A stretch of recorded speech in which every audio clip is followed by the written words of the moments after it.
Go ahead. You know? And you can walk by 5 different houses, ain't a man in either one of them motherfuckers. How we gonna be a man? How we gonna be African Americans? And we out here dying. We thugs and we niggas until we set this shit right. Trust me when I tell you that shit.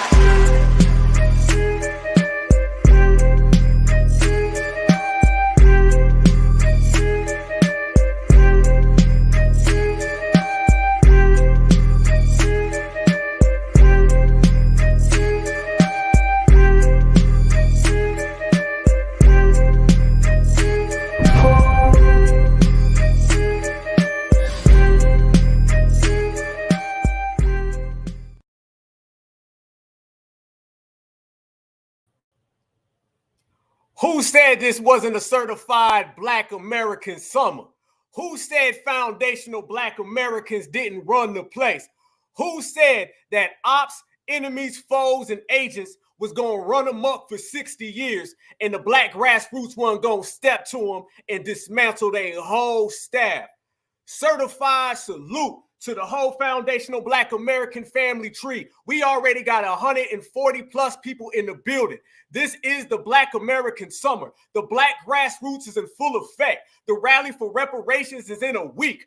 Family, everything's on our side because it's always been on our side. We built this thing. We're going to hold down this thing. We're going to maintain and sustain this thing. And this is called the United States of America because there wouldn't be no USA without FBA.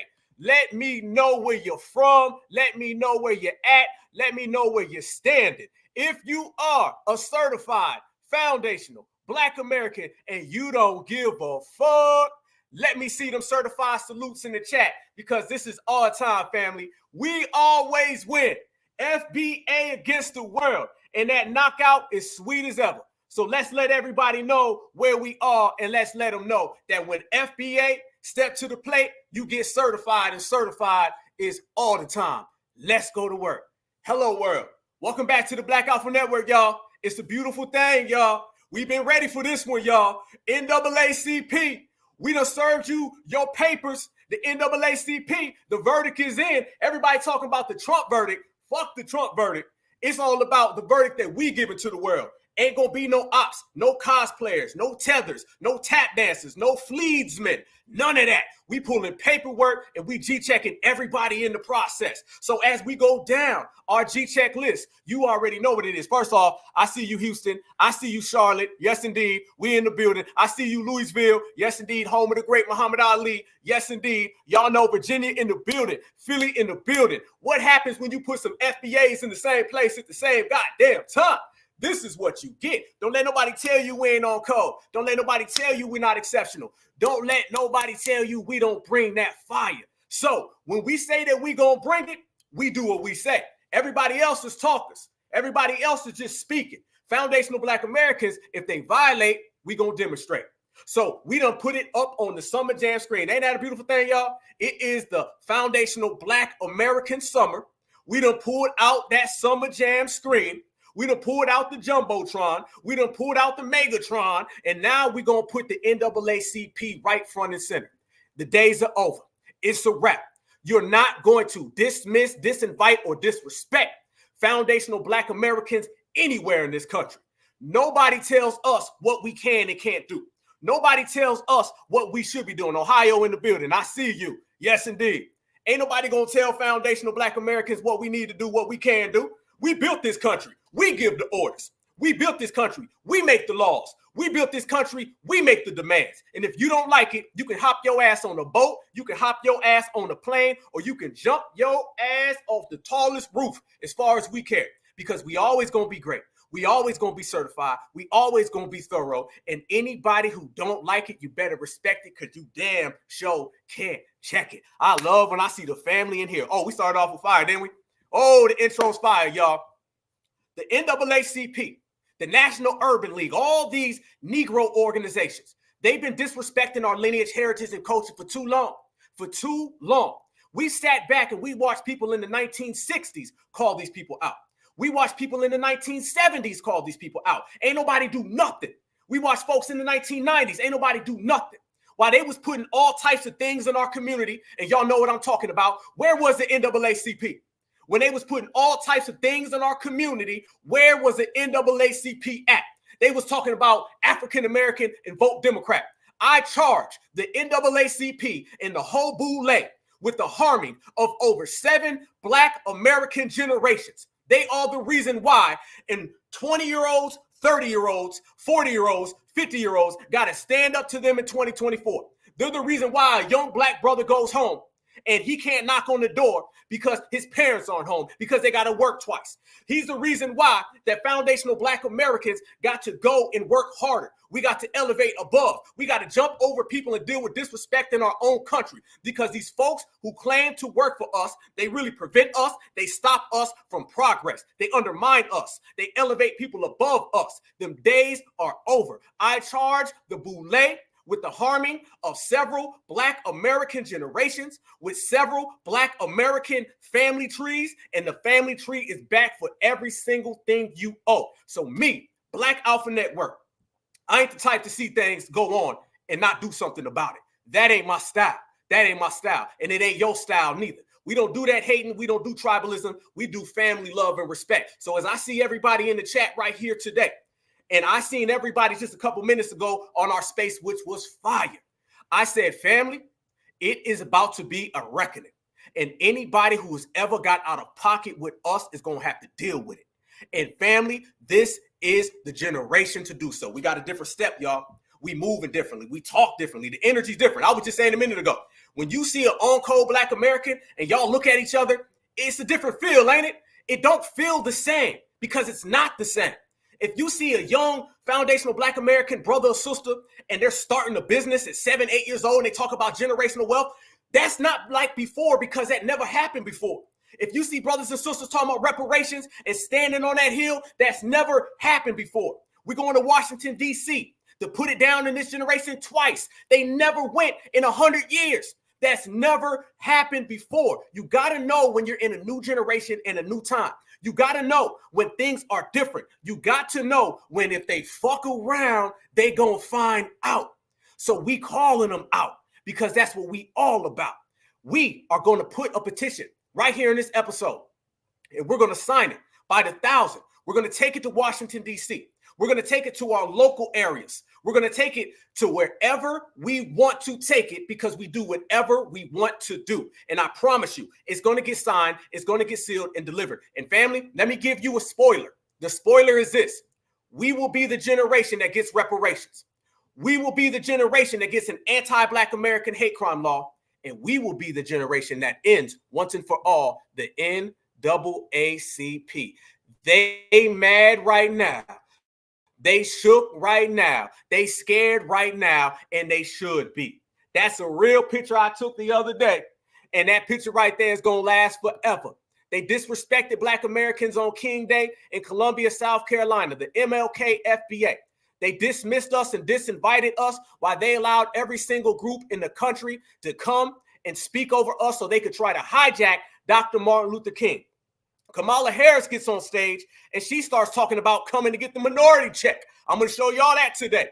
We are going to show every single form or fashion of disrespect that they have given to our lineage, heritage, and culture. And without a shadow of a doubt, by the end of this episode, it will be evidently clear that the NAACP is out and the foundational Black American Black grassroots is in. So it would only be necessary when I start off 100 miles an hour with this Black Alpha Network energy that I go ahead and I show y'all some energy from this brother right here. This is my good brother, Tupac Amaru Shakur, and I want y'all to see what he said about the NAACP in the 1990s. Same thing, family, but a different swing. Check it out. We African Americans, everything people shit, and it's like NAACP, so don't speak on that shit. Because I was reading the paper, I saw NAACP had a celebration for the Emancipation Proclamation. That's right. Okay, so from what I just said, how's the NAACP still this? Oh, yeah. How's the NAACP still a bit? How's the motherfuckers still a bit?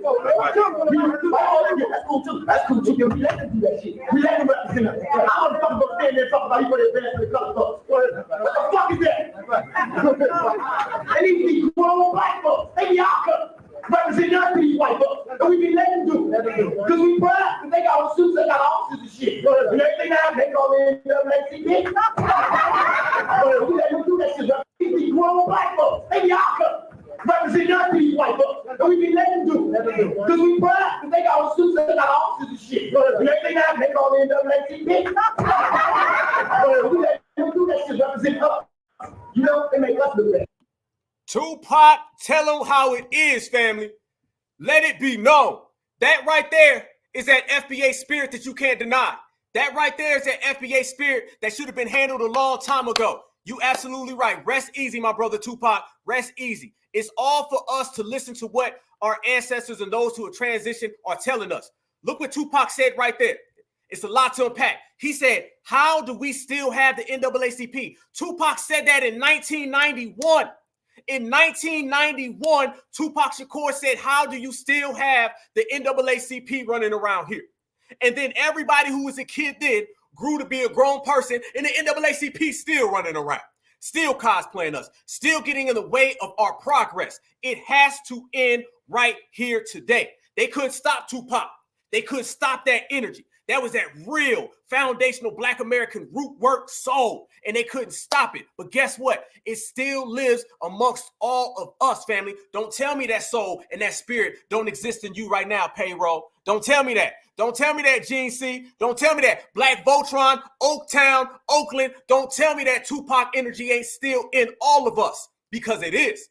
And he was calling them out then. So if we want to represent our ancestors and we want to do the real work, let's go ahead and pick up right there. Let's go ahead and pick up with putting down some people who've been putting us down since the beginning. The days of we about to go do a revolt on the plantation and 6 or 7 boule folks go tell on us, that's over. The days where we about to go police to police like Huey Newton and Bobby Seale, and then somebody comes and snitches on us, over. The days where we about to take Fred Hampton and own Chicago, and then the William O'Neill pops up and sells us out for a couple butter biscuit, them days are over. The days that we stand on business for Breonna Taylor and George Floyd and Ahmaud Arbery, and then Black Lives Matter shows up and says, vote blue no matter who, them days are over. We got time today, and we will go down that goddamn list alphabetically if we got to. If we got to get to the N's, the M's, the C's, the J's, it don't matter. If your name is on that list and you disrespect us, you gonna see us. And when you see us, you gonna remember. All day, every which way.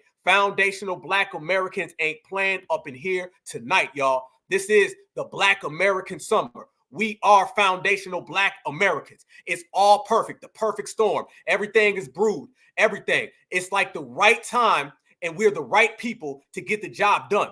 Isn't it beautiful, y'all? Isn't it beautiful? Remember, the NAACP has been running around here trying to tell Black Americans that we're migrants.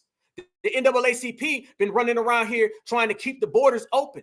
The NAACP has been running around here disrespecting foundational Black Americans at every single stop. So now it's time for us to go ahead and put an end to all of that.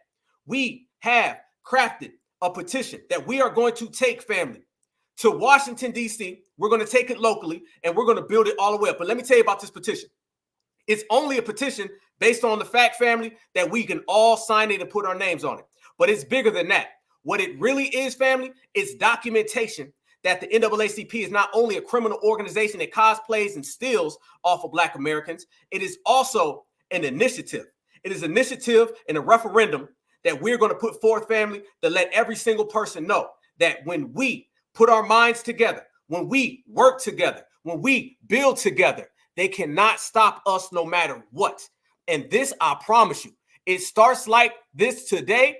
And then tomorrow, my spoiler will come true. And that will be that foundational Black Americans got the NAACP and all of those groups completely 100% out the paint. It's only the right, necessary way to do it. And I guarantee you that we will win, because all we've ever done is won, y'all. So if we want to talk about that real energy that came from Tupac Shakur and him calling out the NAACP in the 1990s when he was 21 years old, we also got to start calling out the way Malcolm X was talking about them in the 1960s. We went from brother Tupac, now let's go to brother Malcolm. But we do feel that when you have Black organizations, they should have Black leaders. An organization, for instance, like the NAACP, which is fighting for the advancement of colored people, it has had 50 presidents, or rather it has elected presidents 50 times. It's been in existence, I think, 51 years this year. And every year they elect a different president. But every president that has ever been elected by the NAACP in 51 years has been a white man. That's something to think about. A lot of people think Roy Wilkins is the president. No, he's the front man. When you...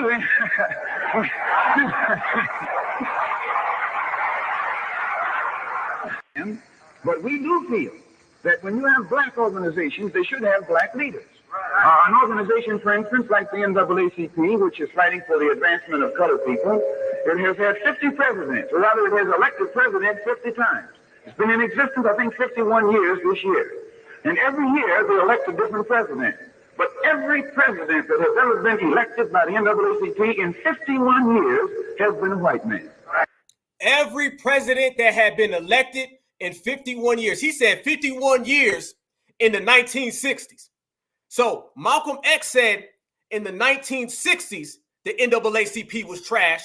Fast forward 30 years, Tupac Shakur said they was trash in the 1990s. And fast forward another 30 years, and the Black Grassroots Certified Black Society Foundational Black Americans, we saying they trash. The only difference between now and then, though, family, is we gonna do something about it. And you know, whenever things get real, whenever something's on the line, whenever the temperatures increase and you got to perform, the first thing you do is you call on your brother. You call on your sister. If foundational Black Americans are in a situation where we got to hold something down, we don't go running to no strangers. We don't go running to just anybody. We don't practice tribalism and haterade. But what we do, y'all, we call on people that are real, people that are certified and thorough. So it would be, without question, a time that we stand together as a community. We are going to get our anti-Black American hate crime law. We're going to get our reparations, and we're going to get rid of every single organization. 3 times the charm. So let's give them the trifecta. So with that said, y'all know I had to bring on my good brother because we've been putting in work to get the NAACP out the paint.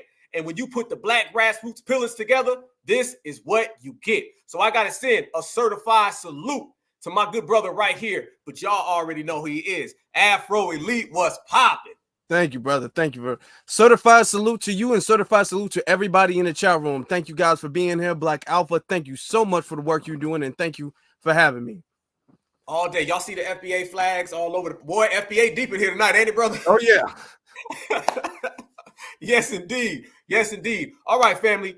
Me and you been working at this for a long time. A lot of people don't understand. Before King's Day, when we were seeing what happened, the whole world watched the King Day event. They seen how me and Brother Marcel and a bunch of other people were all kicked out and disrespected by the NAACP. Everybody saw that. But little information do people know is about a year and a half prior to that, you were speaking on how we could get the NAACP completely removed from their tax exempt status and just calling them out in general. Let everybody know, brother, the passageway on how we got to this point to where the NAACP got about 2 minutes left.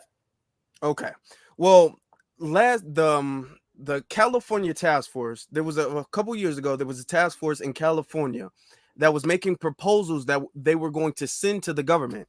A lot of FBA brothers and sisters went up to the task force and they demanded cash payment reparations for the Black Californians that are of FBA lineage.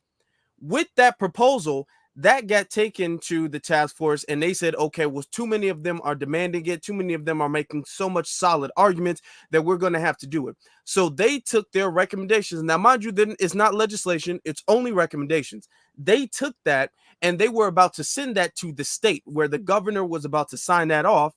And the governor was had the option to give out, to issue out or pay cash payments to the FBAs in California. It was the NAACP branch in California that interfered with that. They came and intercepted the letter from the task force, and they said, as a representative, they came as representatives of Black Californians, and they said, as representatives, we don't want cash payments. That's not what we want. Do not give direct cash payments to the FBAs in California. What they said instead, to better allocate the money, was to give it to their chapter so they can improve their facilities, so they can improve their churches, and then they will issue out the money as they deem worthy. It's a huge story. It was a big story. They literally came and intercepted it. When the backlash, the justified backlash of the FBA community reached them, they said, oh, well, that was a typo.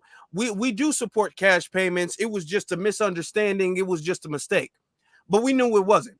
So with that and everything we've been known about them, with that, we understood at that point in time that they were too big of a problem to ignore. So we were having conversations. I remember having a live stream, and Dr. Randy Short was a part of the live stream. After Dr. Randy, we were asking questions. A lot of people were asking questions to him. And he said one of the effective methods is the fact that they get to do what they can do, and they're effective because they're such a big branch that gets money because they're tax exempt. But the thing is that they are tax exempt because they are supposed to be operating on the behalf of the Black American lineage, and they're supposed to be non-partisan. That's the biggest thing. They're supposed to be both. If they break that, it's over with. Okay. But the thing is that damn near since its inception, even Malcolm X was talking about it. I'm glad you brought that clip up. Damn near since its inception, it has not done that. It has almost never not operated as a nonpartisan organization since its inception. Of course, it says it has to. That's the only way it can be tax exempt. So he said, in order for us to do that, they're going to have to get their tax exempt status removed. That's where me and you started orchestrating the plans. Me and you started working together with the plans to say, what we need to do is we need to find something. We can't just raise awareness of it. We can't just make a video about it. We need to find something that can really move the needle, that can really change the status of the NAACP. Something that's not, oh, we're just YouTubers, or this is just a YouTube video hating. This is something that can be taken to the government as a representative of the people, because that's what the NAACP claims to be. So we need to show what the actual people feel about the NAACP. So me and you have been collecting evidence. Me and you have been discussing this. And this is all the way back in 2022, I think it was.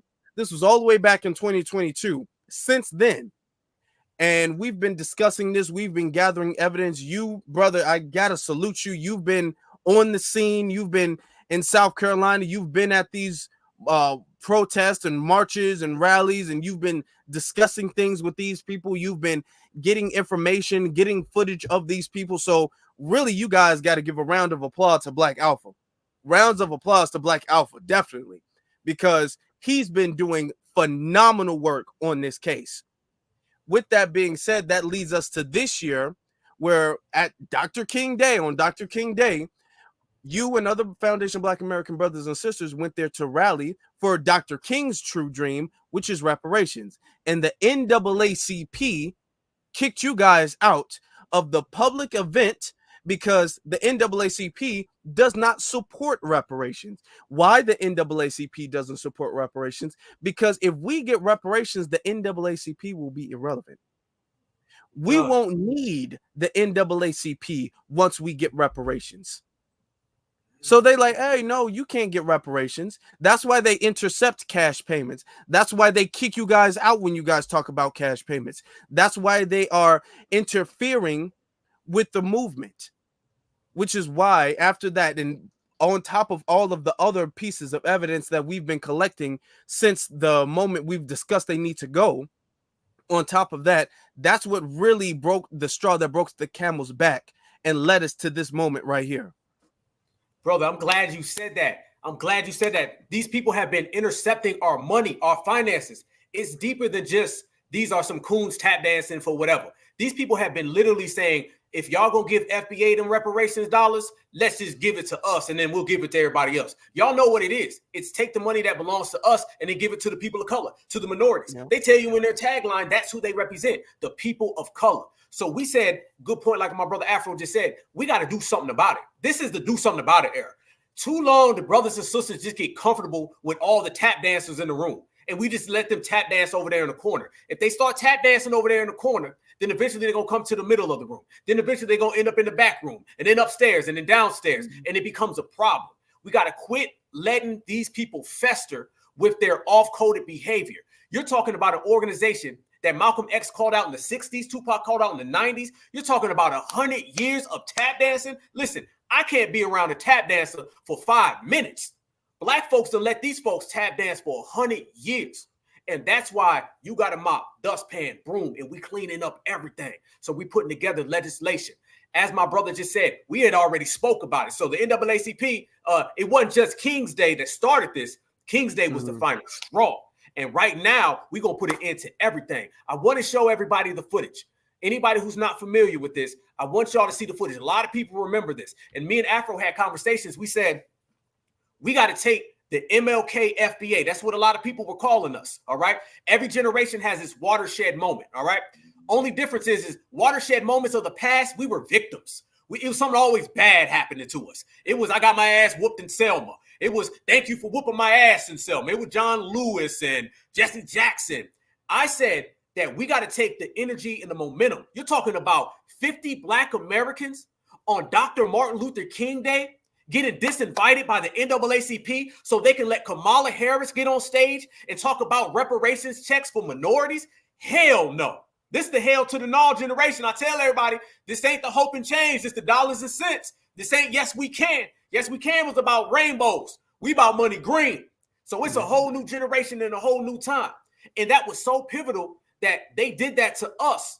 And I said, there's no way we can let that disappear to the Twitter sphere. We can't let that disappear to the internet world. We got to make sure that never goes away. I'm getting phone calls from California. People saying, hey, man, we out here in California. We heard what happened. We up here in New York. We heard what happened.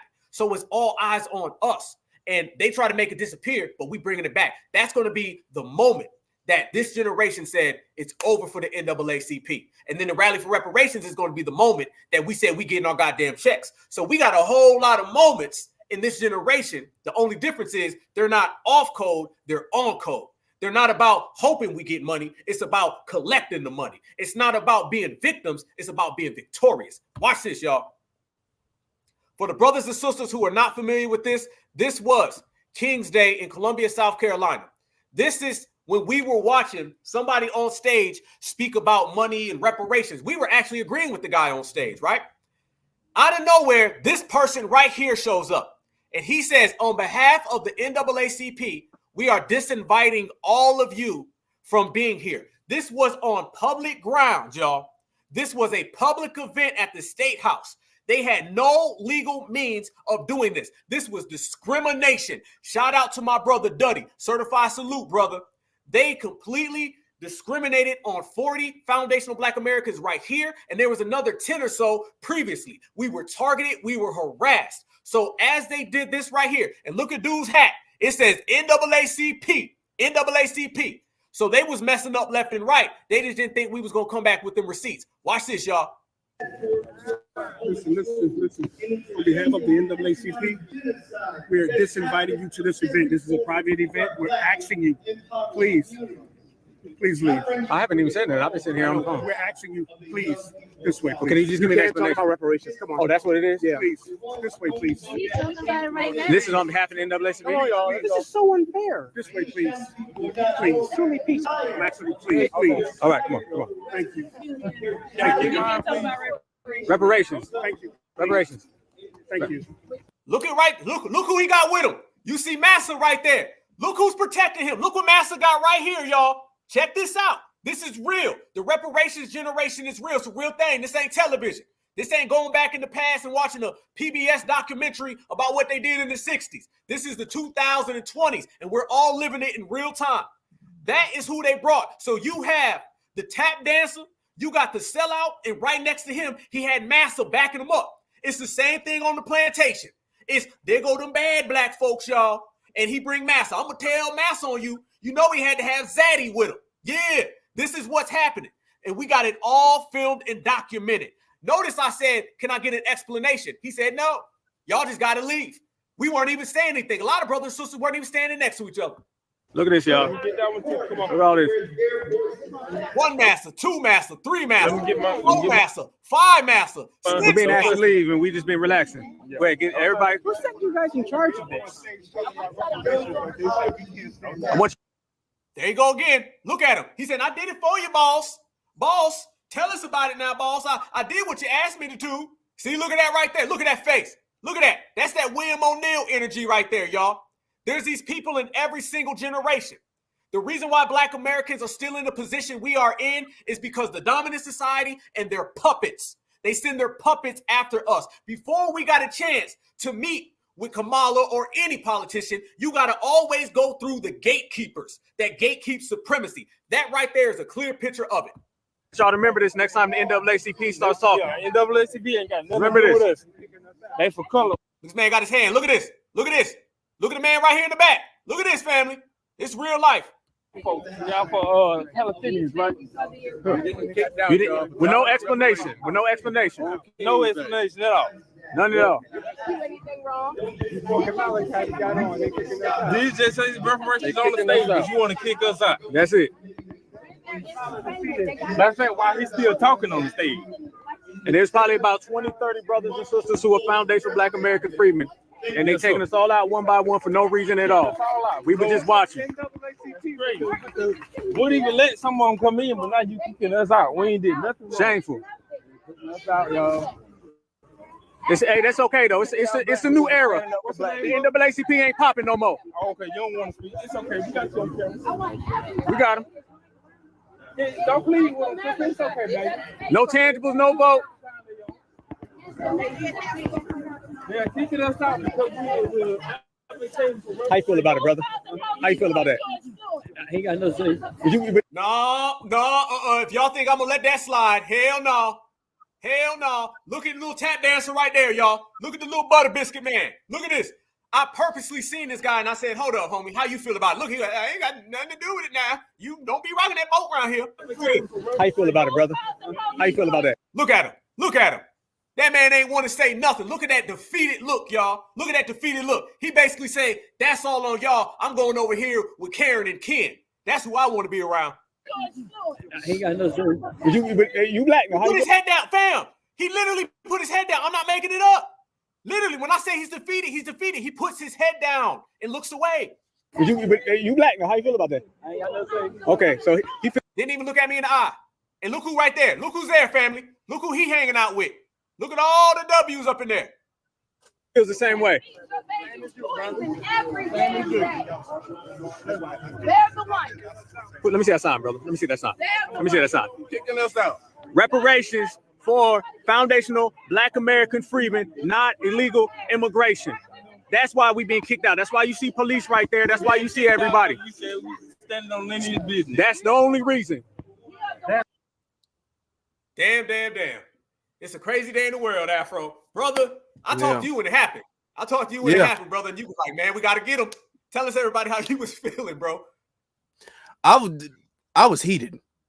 I want y'all to understand, when he called me, first off, I got to salute his composure, because a lot of people in that circumstances, especially when it comes to a subject that's as passionate as reparations, when it comes to that, a lot of people would have lost their composure had they been a less disciplined man. So I definitely got to salute you, Black Alpha, for your discipline and being able to maintain your composure, not run off, not yell, not snap off, but he maintained his composure and still maintained his discipline enough to get the footage necessary for this moment right here. This is not a coincidence. This is not a coincidence. He maintained himself to get the footage, to bring it back to us so we can regroup and we can execute our plan. When he told me that, I was livid. I was literally livid when he told me that. I think I was more mad than he was. He was all kind of calm, like, yeah, they kicked me out. I'm like, what? They kicked you out? And when he told me, he was all like, yeah, they said it was a private event. I'm like, a private event? And I literally start Googling immediately. I put him on speaker, start Googling immediately, like, that's a private event. So I'm looking at the flyer and I'm looking at all the information. I'm all like, how is that a private event? I'm literally going on their website and everything. I'm like, that's not a private event. That's not a private event. They lied. They didn't, mind you, I want y'all to understand something. They weren't selling tickets. You didn't have to buy anything to go to the event. You didn't have to sign up and register. There was nobody checking your email. There was nobody checking your receipt. There was nobody checking your IDs. There were adults there. There were elderly. There was middle-aged. There was kids there. It was everybody there. It's supposed to be a celebration of Dr. Martin Luther King. It's public for everybody. All right. It's not a private event. And they didn't even say anything before. If they was like a little loud, because that's going to be their excuse. Oh, well, they were a little rowdy and then people over here couldn't hear. They didn't say anything to them. It was no warning. It was no, can y'all calm that down? It was no, hey, they can't hear. It was just, hey, y'all got to leave. Y'all got to go. Y'all got to go. And then notice in the video, because I saw the video before he posted it. Notice in the video, as he's saying that, notice how the police start closing in to really start pushing everybody out. Like, it wasn't like a conversation, nothing. After he said it, he took a step back, and then the police came and started closing in and like pushing the line and pushing everybody out. I was livid. I was absolutely livid. That was the fire I needed. We've already been working on that for really over a year prior to that moment. But that was it. I was livid after that. I'm all like, we got to do this, and we have to do it now. We have to do this now. We can't put this on the back burner. This has to be something. And we've been diligently working on every single minute detail that they can use, every single argument, every single excuse, every single reason that they could use to justify that moment. And we've been debunking it logistically. And that's what's in this petition right here, brothers and sisters. So when I say y'all got to sign it, y'all have to sign it. Because if I'm mad, everybody should be mad. We should all be the same level of angry when we saw that video. Facts, bro. And you know what? The crazy part about that is, family, this is another video right here that went viral. Right after that, I want everybody to see who we ended up encountering. Look who we ended up having an encounter with immediately after that, family, the Palestinians. And I want y'all to notice they are not coming after them. Look at that right there, y'all. First off, look at this person of color right here. And look at that right there. Families, there's only 40 of us. Look at that line they got. This was fresh out of the 1960s, y'all. But it's today, and it's about reparations. Look, when we leave, brothers and sisters, soon as we walked out, Palestinians are out there talking about no ceasefire, no vote. And then when they seen us, they were trying to drown us out. Watch it for yourself. Look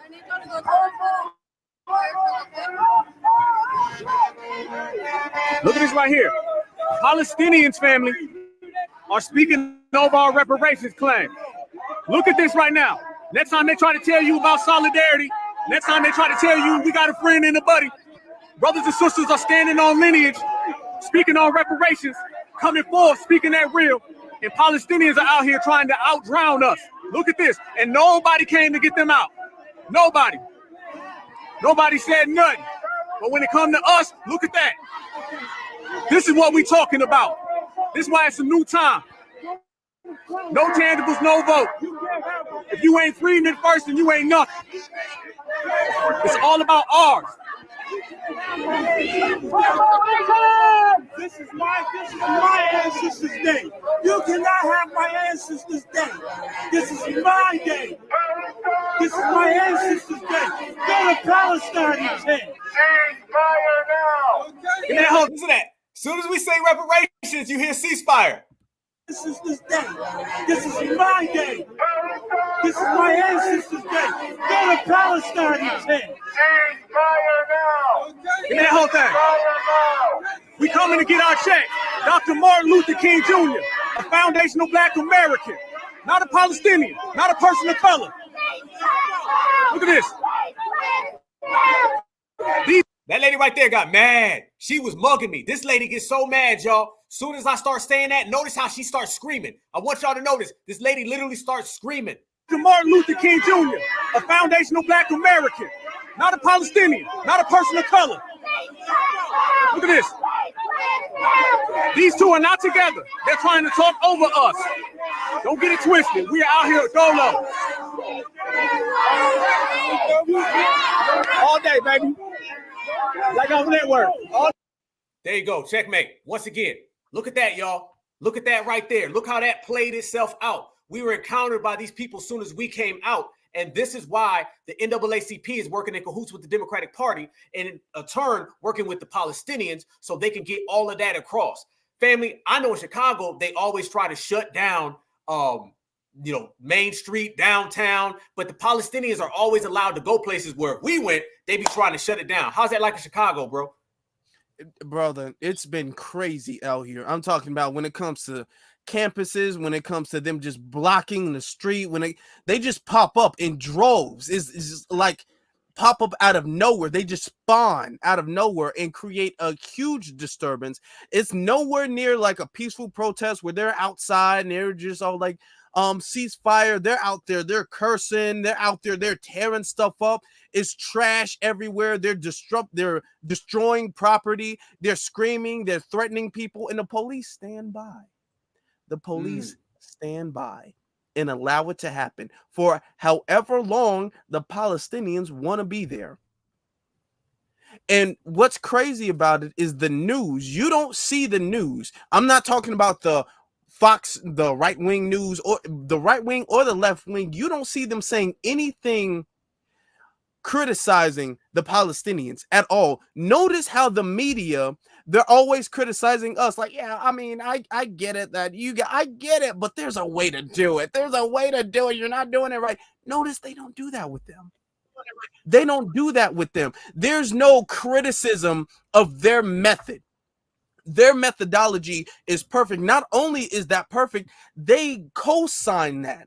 They'd be all like, oh, well, look at the protest over here. And then they'll show a picture in Gaza. And then they'll show a picture in Palestine. They'd be all like, well, you see, this is what we should be doing.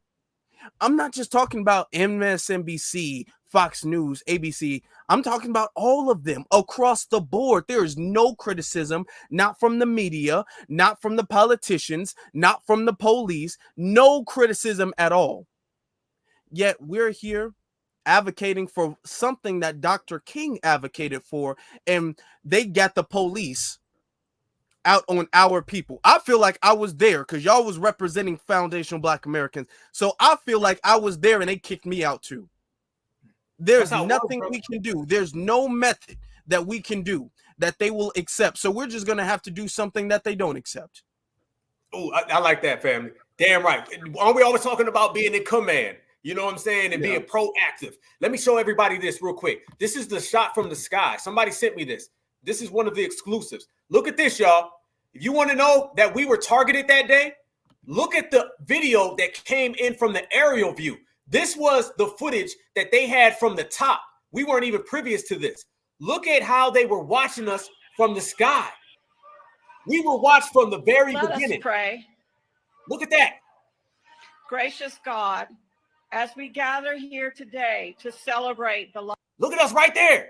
They was watching us the whole time. We were targeted. We were targeted. Look at this. Look at these people right here. Look at these other people walking around way back in the back. Nobody said nothing. They were watching us from the sky. Life and legacy of the Reverend Dr. Martin Luther King Jr.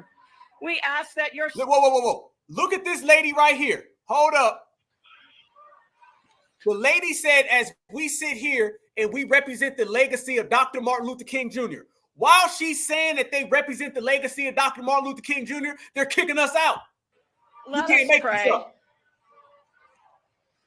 Gracious God, as we gather here today to celebrate the life and legacy of the Reverend Dr. Martin Luther King Jr., we ask that your spirit be present among us as we reflect on what this day means for us and for our ongoing work for peace and justice.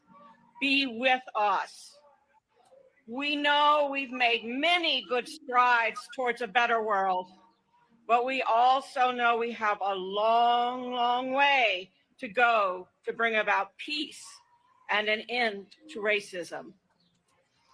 We ask that you fill our hearts with love for all, even for our enemies. We ask that you bless us with insight, courage, commitment, and determination for the work ahead of us. We are so grateful for the leadership of Dr. King and the ways that he inspired us to persevere in addressing the three evils or threats that he so piercingly named: the evils of racism, extreme materialism, and militarism. Family, you can't make that up. You can't make up the fact that this lady is sitting there reading a Dr. Martin Luther King quote while they kicking us out. She's saying it's all about peace and friends and justice and fighting for Dr. Martin Luther King. And look, that's me right there. Look at this. Look at this, family. That's me right here. That's me. That's Black Alpha. Look who's right behind me. Look at this real out here. This real life reparations generation activism. Look at me right here and look who I'm literally surrounded by. One right here in front of me, two right here behind me. Look at that. Why she's giving a Dr. Martin Luther King quote. Why she's sitting there speaking about Dr. Martin Luther King was for justice. I'm right there literally in the middle of two race soldiers, and the NAACP are the ones who facilitated that. So they can't be mad when we declare smoke on them. They got to pay for all of that, family. All of that. But it ain't done. Look at this. Right after we left, when they kicked us out, I want y'all to see that Kamala Harris got on stage, and Kamala Harris started talking about coming to get a check. Yeah, a lot of people don't know this. They remixing our words now. Kamala Harris gets on stage after we're gone, and she starts talking about Dr. Martin Luther King and getting a check. She's trying to flip it back on us, y'all. Watch this. 6 decades ago, from the steps of the Lincoln Memorial, Dr. King spoke to our nation, to the thousands of Americans who had marched that day on Washington. And he spoke of what he called a promissory note, a check that had been signed. Y'all think I'm playing? Hold up. Y'all hear what she said? Tell me they ain't out here taking our words. Damn, that's terrible. Note. A check that had been signed to the American people in the Declaration of Independence and the United States Constitution. Dr. King's voice rang out when he, quote, said, "We refuse to believe that the bank of justice is..." Notice he said bank. We say we going to get our check from the bank. Here you go. She's giving us the Democratic people of color twist on the Dr. Martin Luther King coming to get our check speech. And they're only doing that because we brought that to the forefront. They fed us to have a dream speech, and they twisted and tangled that. When we reclaimed Dr. Martin Luther King, now you see Kamala Harris talking about going to the bank to go get a check. And right behind that is the NAACP logo. Y'all look at that right there. This is the NAACP right there. Bankrupt. So we've come to cash this check, he said. A check that will give us upon demand the riches of freedom and the security of justice. And of course, less than a year later, because of the movement that Dr. King and so many other great American leaders helped to build and sustain, the Civil Rights Act of 1964 was signed. In the decades since, build and sustain later, because of the movement that Dr. King and so many other great American leaders helped to build and sustain. The Civil Rights Act of 1964 was signed, and in the decades since, inspired by the power and the purpose of that movement, together we have won many victories to make our nation more free, more equal, and more just. From the passage of the Voting Rights Act to, yes, Senator, to the appointment of the first Black woman to serve on the highest court in our land. That part. Goddamn. Brother, did she just sit there and remix the I Have a Dream, mixed it with coming to get our check and just gave it all back to us? Yeah, brother, not only did she do that, I want y'all to understand that's almost a sign of narcissism. She took all of that and she found a way. Don't know how, but she found a way to make that about herself. That was the biggest thing. She's talked about the biggest thing is, and the first black, she's black, I guess, woman president. She found a way to turn our reparations into, look at how great I am. Look at how much I accomplished. While they're sitting up there doing that, and what they're trying to do is they're trying to make it seem like the first black is an accomplishment similar to the accomplishments of the civil rights movement. So as long as we keep on the first black female president, the first black woman on the Supreme Court, the first black this, the first black that, that's supposed to pacify us. And that's supposed to give us the illusion that we're actually getting something done. She literally turned that thing and made herself the big victory of what that whole speech was about. Shameful, shameful, shameful, shameful. That is what went on as soon as we left, y'all. As soon as we left, this is the type of time that they put on us. Family, this is real life. Once again, when we say that they went full 1960s, I want y'all to see what they was doing to us, y'all. Look at this, y'all. Literally went They're full turning on the fire truck, on foundational black Americans. Look at this. 1960 This is what happened when they kicked us out. They're threatening to spray us. No lie. They probably gonna pull out some goddamn dogs. They trying to go 1962. They trying to go full lynching. They literally out here firing up the truck like they about to spray us like we in motherfucking Selma. Ain't gonna be none of that this time. Whole different time, whole different era. Trust me when I tell you, please believe. Brothers and sisters standing on lineage. Look at this. Look at this. That man right there. That police officer got a gun. Look at this. Both of them. He got his hand on his. The black man. Look at them. They got their hands on their weapons. We're literally in front of weapons, y'all. Look at this. So if you ask for reparations, if you demand reparations, they literally pull out weapons. This is where we are. They pull out guns for speaking on reparations. Demand reparations and they pulling out pistols. They pulling out shotguns. I'm running reparations now.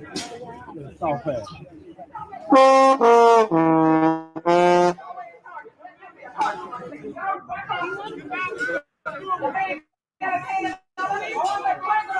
I'm playing. These folks literally trying to stop us to the point where they trying to really take it there, y'all. They really trying to take it there. That's really where they want to go with it, y'all.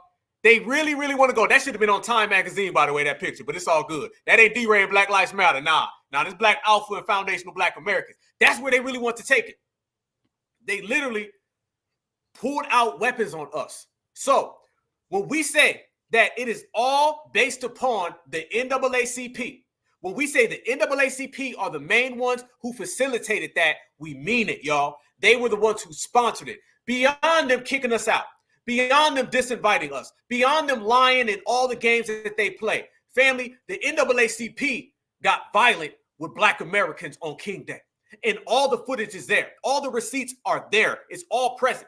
So not only have they sold us out time and time again, not only have they said they want to take our reparations money and give it to all the minorities and people of color, they literally got to the point on that day, and that's why we say it's a watershed significant moment that we're going to capitalize on.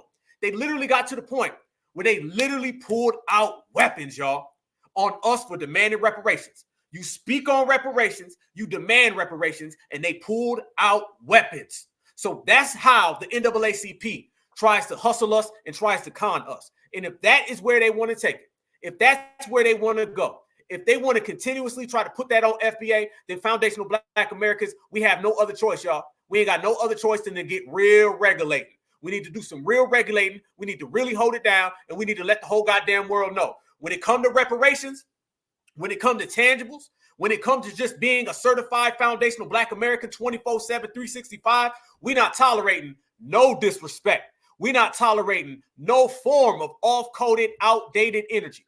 If you have any type of disrespect for our lineage, heritage, and culture, or you stand in between us in getting our tangibles and our reparations, as the old saying goes, there will be some consequences and there will be some repercussions. And foundational Black Americans are going to do it based on how we choose to do it, not how anybody else wants to. It's a new time. It's a new day. It's a new era. And with that new day, new time, and new era, family, then we got to bring it the way we know how. And the only way to bring it, family, is keeping it certified all the damn way. So since we came up with a reason, since we came up with a way, it's time, family, that we run the NAACP completely out the paint, and we run the NAACP completely out of the whole game. No longer will we tolerate any of that energy. No longer will they ever disrespect our culture. It's on. So when we stand on lineage business, y'all,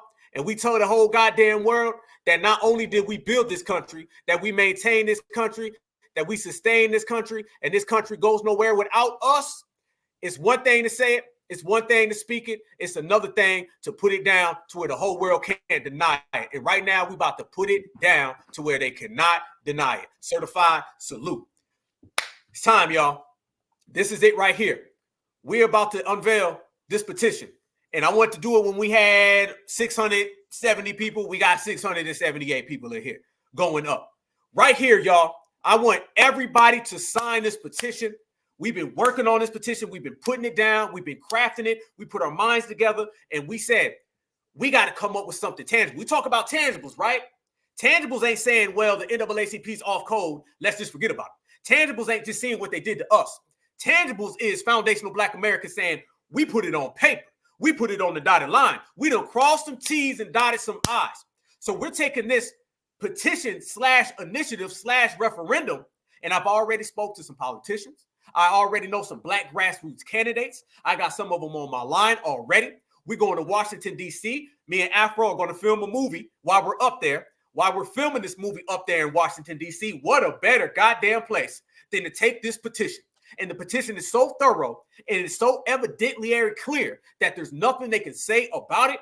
We're going to be our own politicians. We're going to be our own businessmen. We're going to be our own candidates. We're going to be our own lobbyists. And we're going to be our own foundational Black American citizens. And we're going to take it to the whole goddamn world. Family, put the link in the chat right here, family. And I need y'all to see this. And I need the family to swing on over and make sure you sign this perfectly. This is the petition. And it just literally got released. This is to revoke the NAACP from its tax-exempt status. That right there is what we've been working on. That right there is what we've been focused on. And when you don't see us live and we ain't out in the streets, Afro ain't running up on immigrants in Chicago, Black Alpha Network ain't down in Jacksonville on the scene of a damn hate crime, we've been working on this late night. We was actually up, 4 in the morning last night talking about this because we wanted it to be so thorough and precise. Family, tell everybody, fam, the work that we put in to get this to where they can get it. Yes, here we go. Let's go. I see y'all. Certified salute. Let's rock. Tell everybody, family, the work that we've put in, man. First off, we looked at several different versions of petitions. We analyzed several different versions and decided based off of the versions that we have seen, all of the versions. Pretty much there's not a single version of a petition, not a single version of a lawsuit, not a single version of anything that we have not looked at and analyzed prior to doing this. We decided we wasn't like, oh, petitions are cool now, let's sign a petition. We went through every single obstacle, every single option that was available to us, and then we decided this is the most effective, it's the fastest, it's the easiest, it's the clearest, it's the most concise, it's the most potent version of trying to dismantle these op organizations like the NAACP. We went through, I can't count. I didn't know there was those many hours in a day, in a year, in a time. We went through so many hours, files, paperwork, lawsuits, all of that stuff. We went articles, everything, went through hours of that, reading it, scanning through it. A lot of that stuff, y'all don't know, a lot of that stuff got left. A lot of that stuff was too much. We got so much stuff, we can almost make another petition separate from this one. A lot of the stuff you see here, it was so much, we couldn't even put all of the stuff we had in there. Scamming through, analyzing exactly what is the most important things that need to be in this petition, because it has to be digestible. It has to be concise. It has to be short and potent and clear. We can't put everything the NAACP has done. We have to put the most important things that they've ever done against our people in this petition. That took days. I said hours, days, weeks, months. We've been working on this for 2 years, y'all. We've been working on this for 2 years. Putting that stuff together. Black Alpha, getting the video, getting the footage, getting the video to explain to people what this is about, the reason for it, putting together the document so people can be able to see exactly why it's so important. Also, us trying to drop hints, trying to let y'all know, like, hey, the NAACP is a problem. The NAACP is a problem. So trying to essentially let you guys know, get you guys mentally prepared for this moment right here, for what we're about to do right here. I want y'all to understand, we've been this moment, the moment we're all here, is almost 700 people in here, including us two. We've been planning this for months. We've been planning this video for months. Okay. On top of the years we've been making this petition, filing this paperwork, looking at this, analyzing who's done what to who. So this is a moment in history, brothers and sisters. You all are a part of a moment in history. A moment that when the next generation comes up, they will thank you guys. They will thank us for doing this for them. We will thank ourselves, and more importantly, the next generation will thank us for the NAACP not being an impediment to their progress like they have been to ours. Ooh, damn, brother, you got me turned up. You got me ready to go to the reparations rally tomorrow, brother. Let's go. Let's go. Family, all right, I put it up. I reposted the link, family. I got the proper link. It's in there. It's working. It's going. We're going to go through it. We're going to break it down so you guys can see, and we can explain it to you the way it is, so you know this ain't no willy-nilly stuff. This is some certified stuff, as my brother Afro Leak just put to you. It's all the way there. It's working. Let's get it. We need thousands of people. We got 600, almost 700 people in here. We need everybody to sign it. Let's go to work. Let's get it going. We got to hit the ground running, y'all. It is in there. It's in the description, y'all. It's already in the description, by the way, but let's check this out. I want everybody to see it. This right here is the actual petition, y'all, to get the NAACP revoked from its tax-exempt status. This is it. We broke it down thoroughly. There's nothing that they can say. They can't flip it. They can't turn it. They can't run. They can't hide. We're going to break this down. And after I break this down, family, I'm going to actually show y'all the video where we have all the evidence of what they've been trying to do to us, family. So this is clear. It's kind of like when we say foundational Black American, they can't remix it. Well, they can't remix this neither, y'all. Check this out right here. This is it. It says, we are deeply concerned that the actions of the NAACP, okay, as a citizen who values transparency and integrity in our democratic process, I believe that their activities are deceiving to the public and undermining voter process in our country. The NAACP, while claiming to advocate for civil rights, has been involved in practices that many Americans find questionable. Their tax-exempt status as a nonprofit organization is based on their commitment to social justice and equality. However, there is growing concerns about whether they are truly upholding these principles, and they're not. The IRS grants tax-exempt status to organizations that operate exclusively for religious, charitable, scientific, and educational purposes. That's the only way you're going to get a tax-exempt status, y'all. And y'all know they don't do none of that. Any political activities must constitute their primary purpose, yet they have been given instances where the NAACP appears to have actions that may be crossing the line. Let me show y'all this real quick. Look at this right here. Screenshot this right here, family. I'm about to show y'all. Me and Afro been putting this up for quite some time, and this is as real as it gets. This right here.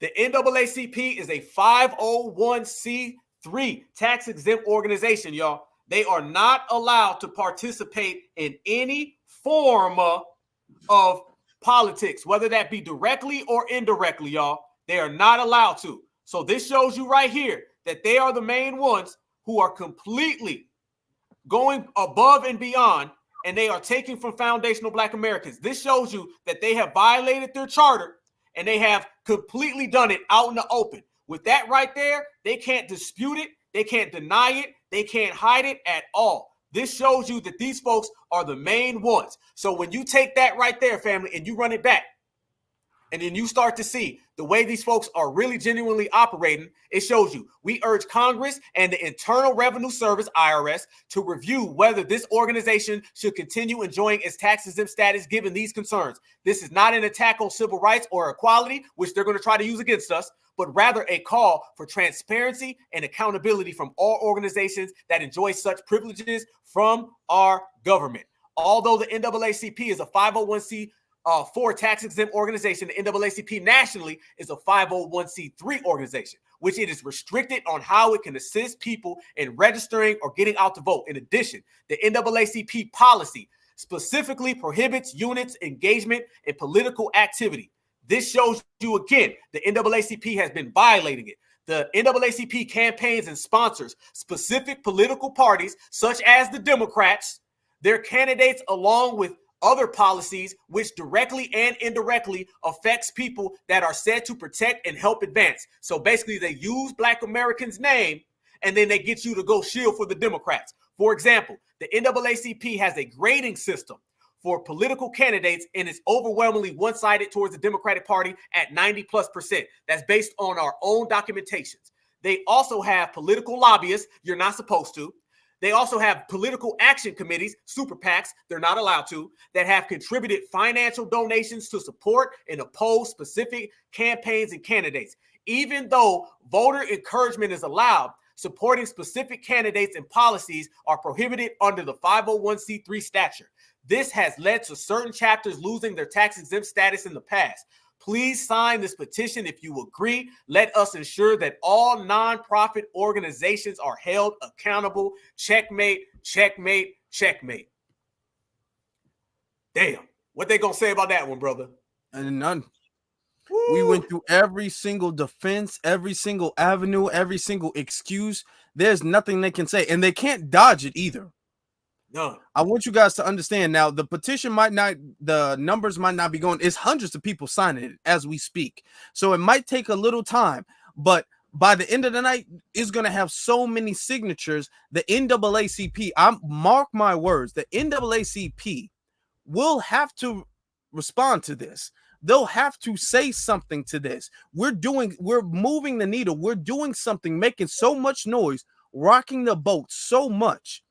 The NAACP will have to respond to this. They cannot ignore this.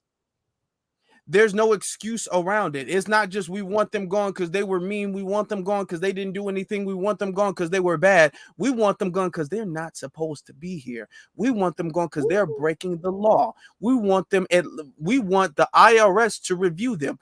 Every single logistic avenue that they can take in defense is gone. It's over with. They can't say anything. They might as well wrap it up and say, we're done. We're sorry. We lost. They might as well. Done deal. Done deal. And I like the way you put that, family. They ain't even supposed to be here. And it's in the chat, y'all. It's in the chat and it's in the description of this video. I want y'all to sign it. I want y'all to share it. It's going to blow up. Y'all are all in the position to be the first people to sign this. So your names are going down in history, as our brother just said. This is the first wave of us taking over politically. All right. Everybody talks about politics and vote and all this stuff. Family, we ain't got to get up off our couch as long as we're making great political achievements this way. What I always tell folks, family, go ahead and write something. It may be a young brother, a young sister who writes something that changes the world, because eventually this is going to fall in the right hands and it's going to change the world. Reparations, family, is where it's at today based on us writing our own legislation. So it's almost like we're going in an era now where we've taken full command, and what we're doing is we're writing our own policies. That's never been done before. Brothers and sisters are writing their own policies, and brothers and sisters are really putting their own work in. This is the way the game changes, y'all, and it's happening. Now, let me show y'all the fun part. We talk about we got evidence, right? Look at what we've compiled right here on the Black Alpha Network. This right here, family, is evidence that these folks have been operating completely out of pocket. So I want y'all to see this, and this is us breaking down every single receipt. We do receipts, right? Y'all want to see some receipts? Watch these receipts that we have, and it is hundreds of documents showing that these people have violated the charter. So in other words, family, when we say that we got evidence, we got that certified evidence. Check this out. NAACP immediately revoked from its tax-exempt status, operating as a 501c3 organization. The NAACP is disallowed from participating in any form of political activity, whether that be directly or indirectly. And based on clear evidence compiled through hundreds of documents and statements, it is evident that the NAACP actively operates outside of these guidelines, which in effect is a clear violation of not only their own charter, but the tax-exempt status given to them by the Internal Revenue Service. From campaign contributions, campaign donations, hosting political rallies, or having active lawsuits against sitting presidential candidates, these are further examples of their tax-exempt violations. As a bipartisan organization, the NAACP is not allowed to take official political stances, but as you can see, based on the documents in which we have presented, not only do they take official positions, they actually have a grading system in which they grade politicians based on their organization's own personal biasness, which typically sways 95 to 96% towards the Democratic. Again, is a clear violation of their 501c3 tax-exempt status that forbids them from participating in political activity, whether that be directly or indirectly.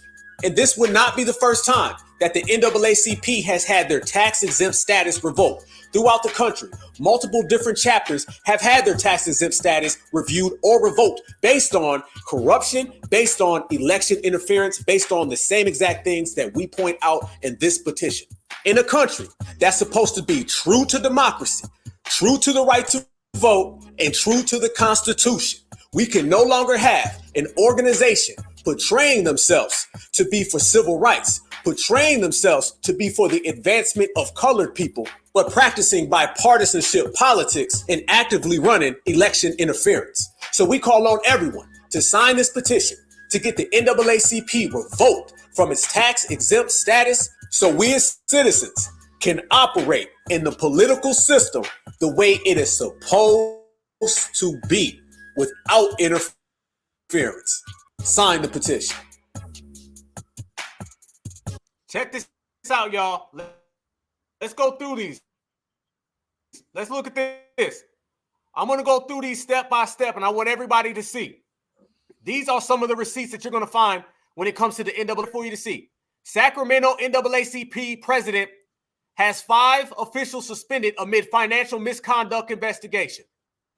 Look at that. NAACP launches national campaign and latest strategy to combat widespread voter suppression efforts. You're not supposed to participate. The New Jersey NAACP leader calls for mail-in vote to be canceled amid corruption claims. Look at this right here. NAACP urging residents to vote no. NAACP urging residents to vote no? You ain't supposed to be telling anybody to vote at all. Look at these right here, family. Oh, there's more. Check out more. The IRS to review the NAACP tax-exempt status. This is Kamala Harris campaigning. She's not supposed to. That's the NAACP turning down reparations in San Francisco. This right here is the president of the NAACP. He's sitting there talking about Trump's cronies in Congress will stop at nothing to undermine black power. What? You ain't supposed to be talking about Donald Trump. He's a candidate. Look at all the tweets from their website. You can get on their website right now. And this is what you see. You see it all the way across the board. They're talking about January 6th. Right here, he's talking about the corner of how rights are under attack. They were out here going against Nikki Haley. You're not allowed to do that. They're talking about an executive action. You're not allowed to do that. This right here shows you they've been operating in the open. In the 1990s, they're talking about how Joe Biden received a grade of 90% 3 times. Why are you grading politicians? You're not supposed to grade politicians. More receipts. This video right here, family, is up on the Black Alpha Network. You can see them even more clear. If you got time, go through every single one of these receipts. There's over 100 of them. This right here is talking about the restriction of political campaign, how they're not allowed to get involved. And they still do no matter what. The NAACP releases official policy positions for state and local communities. You ain't supposed to have a policy position. The 501c3 says you're not allowed to participate in political activity. How come you still are? Look at this. The 2019 Civil Rights Federal Legislation report card. These folks literally have report cards, y'all. They're out here literally grading politicians. Look at this one. The NAACP, 10 Democrats joined NAACP lawsuit against Trump. Last time I checked, Donald Trump is actually a candidate for president. How come you're out here having a lawsuit against a candidate for president when you aren't supposed to practice politics? Again, violation. You see right here, they have another violation. To appease the NAACP misses the opportunity to help black people. Folks been calling that out. Look at this. The NAACP president says Democrats must get rid of DeSantis. DeSantis is a politician. Violation again. That's just the violations on the bipartisanship, not to mention the corruption. NAACP launches national campaign and latest strategy to combat widespread voter suppression. Why are you out here talking about voter suppression? NAACP accused of supporting the Democratic Party over black people, which we've been calling out from day one, y'all. Look at this right here. Biden says the NAACP endorsed them. They not supposed to endorse no damn body. Looks like another violation. Look at that. Endorse me every run. Look at that. Multiple times Joe Biden has said that. NAACP, they mismanage county funds. Yup. Look at that again. It showed about minutes. NAACP right there. Lawsuit will put Trump out of business. The NAACP's lawsuit will put Trump out of business? Trump is running for office. You ain't supposed to engage in politics. Come on. Look at that right there, family.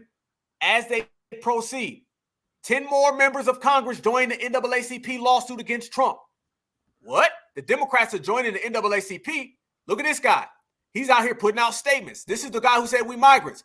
And this is my favorite one. The NAACP leaders named as top lobbyists of 2022. How in the hell do you have lobbyists when you're not supposed to practice politics in the United States of America? Somebody tell me how the hell you get away with that. You ain't supposed to.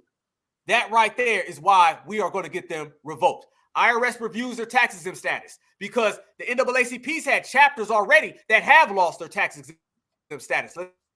Let's make that clear, y'all. This ain't the first. And look at the grading system. Family, they got a damn grading system. Look at that. That's the NAACP grading system. They grade politicians. That is complete interference in politics. Look at that. Incomplete. This guy got an A. This guy got an A. He got an A. And right here it says NAACP. Don't let them tell you with somebody else. This is clear violations. How are you not paying taxes? How are you allowed to function? This shows you right here. This ain't nothing but the Black Lives Matter of 100 years ago. This shows you they are in complete violation, y'all. Complete violation. They talk about their political policies. They talk about their positions. Donald Trump. Look at this right there. The main one I want y'all to see. Look at this right here. This was the OMB just a few months ago, y'all. During the OMB, who came out and said that they wanted to stop the term foundational Black Americans? It was the NAACP. The one example, the National Urban League, the National Coalition of Black Civics Participation, and the NAACP in a joint letter to the OMB last year cautioned against a consultation of Black organizations. They're the ones who stepped in and stopped foundational Black Americans from ever changing our name away from African Americans. All of the receipts are there. There's over 170 compiled documents that show that the NAACP has been in clear violation of their tax exempt status, family. It's clear. They can't flip it. They can't remix it. It's just like the term foundational Black American. You can't flip it and turn it. That right there, family, is their tax exempt charter that they have to follow. And all of the receipts we just showed you right there is clearly them violating it. And we are going to be the generation that stops them from ever trying to flip that back. It's all on you, brother. First off, I want to thank everybody. I just checked the petition, and I understand there's hundreds of people signing the petition. I understand, and so it's gonna take a little bit for it to actually show the total number of people who signed the petition. But I want to thank every single last one of you guys for signing this. I mean, it's on rocket boost right now. Another thing, you guys definitely need to share it too, because that helps the algorithm as well too. So don't just sign it. Sign it, copy the link, send the link, sign it, put this on your Facebook, put this on your Twitter, put this on something else. That way it helps other people easily find the petition when they're on change.org or anything like that. I will say the thorough amount of research that you just seen our brother Black Alpha display for you all, that is only a little bit. That's only a little bit of the years of information that we have collected on them. We have so much information on them. Them grading politicians, them openly. I want you guys to understand this is against the law, and we've been able to find this out, but they've been openly breaking it. We're the only people who've ever looked at this and said, you know what? They're not just bad. They're breaking the law, and we're doing something about it. Malcolm X, when he spoke about it, people are like, I don't really know. When Tupac spoke about it, people like, I don't really know. And nothing was done because the people, Malcolm X and Tupac, they wanted to do something about it, but the people were not receptive enough for anything to be done. And the NAACP has damaged the community ever since then. Now we have, in this era, we have a generation of brothers and sisters, you all in here, hundreds of you all in here, hundreds of people who will listen on the playback and who will sign the petition. We have an era of Black people, foundational Black Americans, who this message does resonate with, this message does motivate, this message does make them want to do something and make them do something. Now this is the time they have to go. It wasn't receptive back then. It wasn't receptive in Malcolm's time, in Pac's time. It is now. And by the hundreds of signatures that we've already displayed for you all, it's proof that we're the generation to get it done. That part, family. And y'all know, since we put that out, so we have Malcolm X, we have Tupac Shakur, we got Black Alpha and Afro Elite. We started talking about the NAACP. We put out the petition, and I want y'all to check out the video and the petition. All of the documents are there because that's what we do. We put everything on the line, receipts. But, you know, we had to also pull up on the NAACP as well. And, you know, I'm not really big on people kicking us out or disinviting us or treating my brothers and sisters like dirt. So, you know, I made a phone call to my brother EJ, and, you know, we had to go to Columbia, South Carolina to go see the NAACP because, you know, it'd be a little too unnecessary for us to not see the NAACP. And I want y'all to see, with all the smoke and all that stuff that they've been talking and all that disrespect, I want y'all to see how it turned out when we made a visit to the same offices. We showed y'all the video in the beginning. We showed y'all the way they talked to us in the beginning. Now, let me show y'all what happened when we pulled up to the NAACP. And I want y'all to see it. Y'all going to enjoy this video. And by the way, I had on my Tupac Shakur shirt. But before I proceed, y'all, I got to give a certified salute. As we compiled this, as we broke it down, as we read about everything that went on with the NAACP, months and really years of documentations, certified salute to Queen Alpha, because Queen Alpha is the one who sat there and put that pen game down or typing game and documented it all up. She used her teacher skills because she's a teacher. She used her teacher skills and wrote it all up, broke it down. I literally seen the whole process and just writing it up and bringing it to everybody. So y'all show Queen Alpha some love in the chat, because as we sat here and we identified and we located and we spotlighted the NAACP, we literally chilled out and she came up with the whole process. So everything that you see that's written down, we brainstormed it and then she put it down in the real life, took it from here and then put it on paper. So certified salute, you get that because that's the way it goes. Now, let me show y'all this. I told you I was going to show you some love now. I told you I was going to show you some love. So here we go. This right here, family, is what it is. And that's what it's going to take, fam. It's going to take all of us as a collective. It's going to take the brothers and the sisters. It's going to take the young and the old, the north and the south, the east and the west. And that's why I love our generation. Y'all think it's a coincidence that we're the generation that is ending the NAACP and we're the generation that's on code and works together the most? That right there shows you that we are different. This ain't like before. So when you can see the brothers, the sisters, the kings, the queens, the goddess, and the gods, oh, the NAACP in trouble. And they're in so much trouble. I want y'all to see when we pulled up on the NAACP. Certified salute to my brother EJ. Here we go. We had to go pay them a visit. I'm always talking about full court press, right? I'm always talking about we got to go see these people, correct?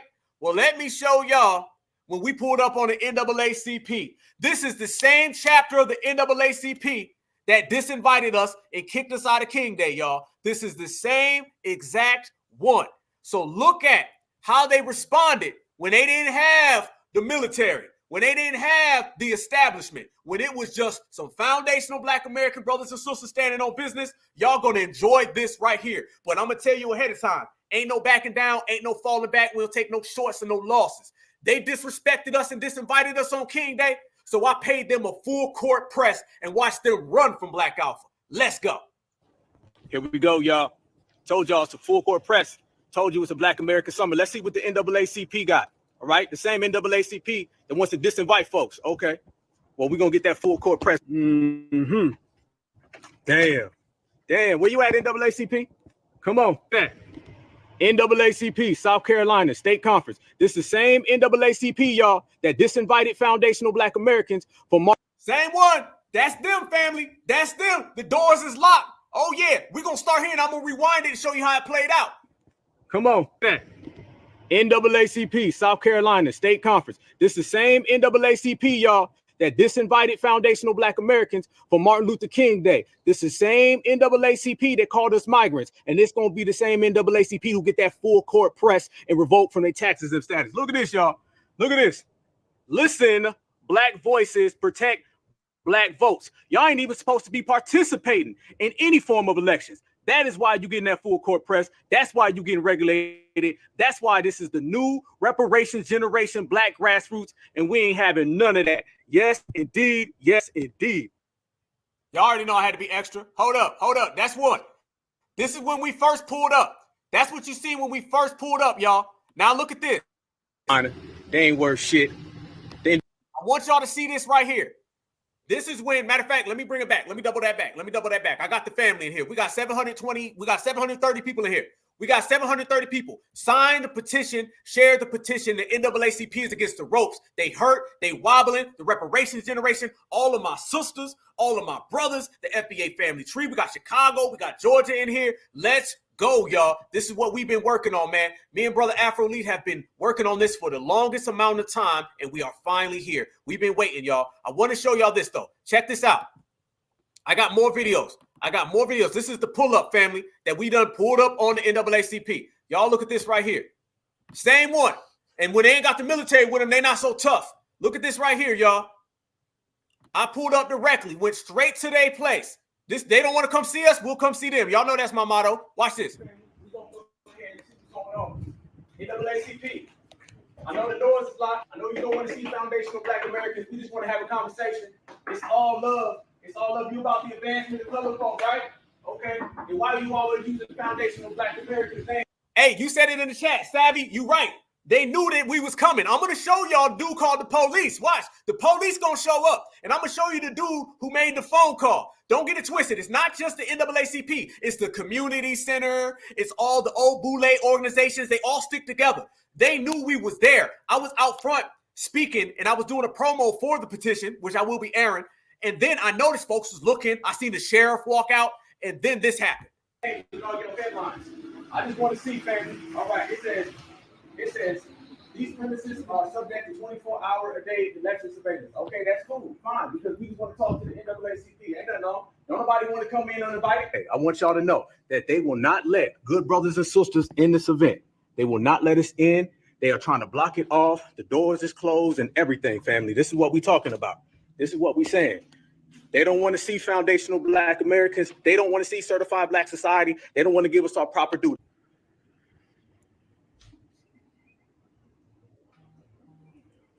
Ringing the doorbell. That's what a polite person does when they pull up, right? They ring the doorbell. We just ringing the doorbell trying to see if they want to have a conversation with us. That's all. We good civilians, good Samaritans. And they open, by the way. They don't close. They wide open, family. They in there. They just don't want to. At this point, we out there for 10, 15 minutes. Nobody shows up. Nobody says a word. But watch. To come on in there and have a conversation with them. But it's all good.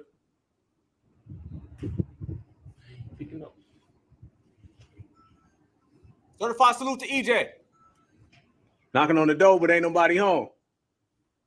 Hitting the doorbell, but they ain't answering. It's got to be a terrible thing to be canceled. It's got to be a terrible thing to be a Democratic Shield organization. Come on, y'all. Y'all got surveillance? Cool. Okay. Hello. Hello. Oh, there we go. I'm waving at him, and they knew because we seen them walking around. We got somebody coming. Somebody coming. Okay. Here we go. How you doing, brother? Hey, we are independent journalists, and we wanted to talk to the NAACP about what went on in Columbia, South Carolina, when a lot of brothers and sisters were disinvited from King Day, and it was at this particular branch.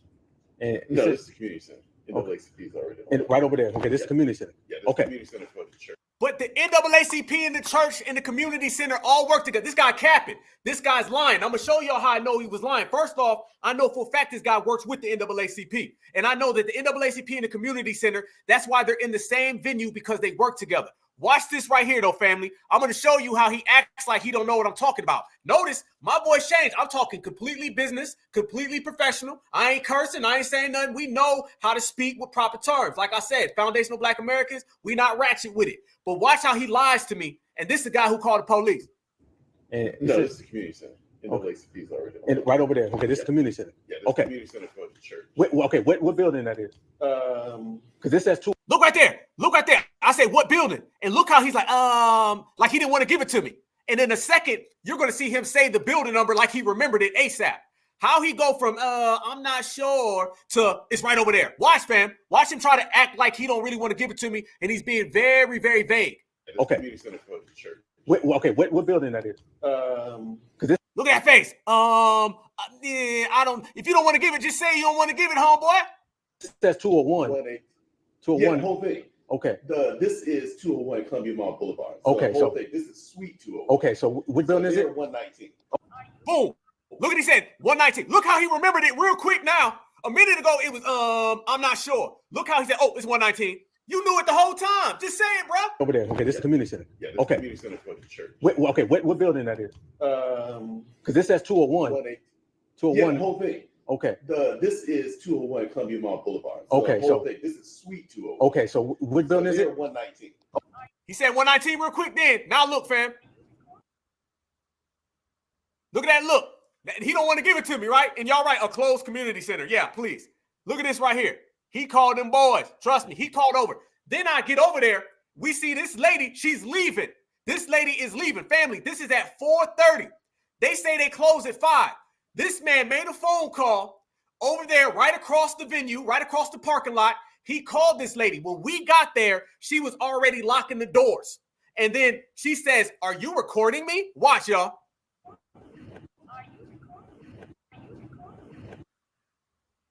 Lock the doors, already on their way out.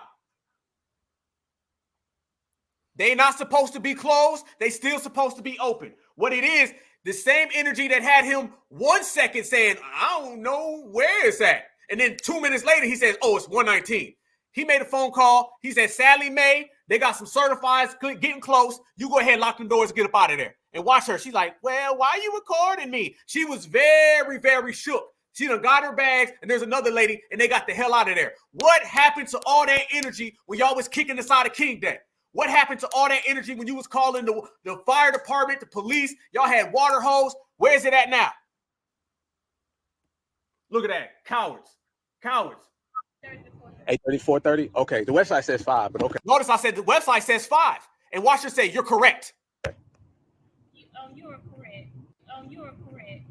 You are correct. Y'all know Black Ops, I'll run it back. I said, wait a minute now. You leaving at 4:30. The website says 5. She says, you are correct. You're going to hear me repeat it 3 times so you hear it. Listen close. I said the website says it closes at 5. She says, you are correct. 4:30? Okay. The website says 5, but okay. You are correct. You are correct. You are correct. If I'm so correct, then how come y'all were closing? That right there is the website, family. That's it right there. It says 9 a.m. to 5 p.m. How come you left so quick? How come you got out of there in a Dodge real fast? That same dude, don't he look just like that guy with the Shriners hat on? When they was disinviting us and the dude with the Shriners hat was like, I ain't got nothing to do with this.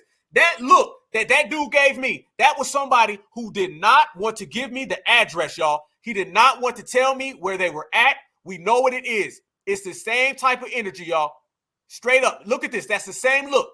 Y'all know damn well this dude didn't want to tell me nothing. So was disinvited from King Day. And okay, he's like, what you talking about? And right over there. Okay, this is community center. Yeah, this okay. Community center for the church. What building that is? You know what it is? Because this says 201.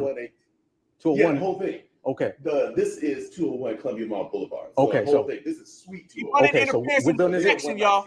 Okay, all right, appreciate you, brother. Thank you very much. Look, and here go to look. Here go to look.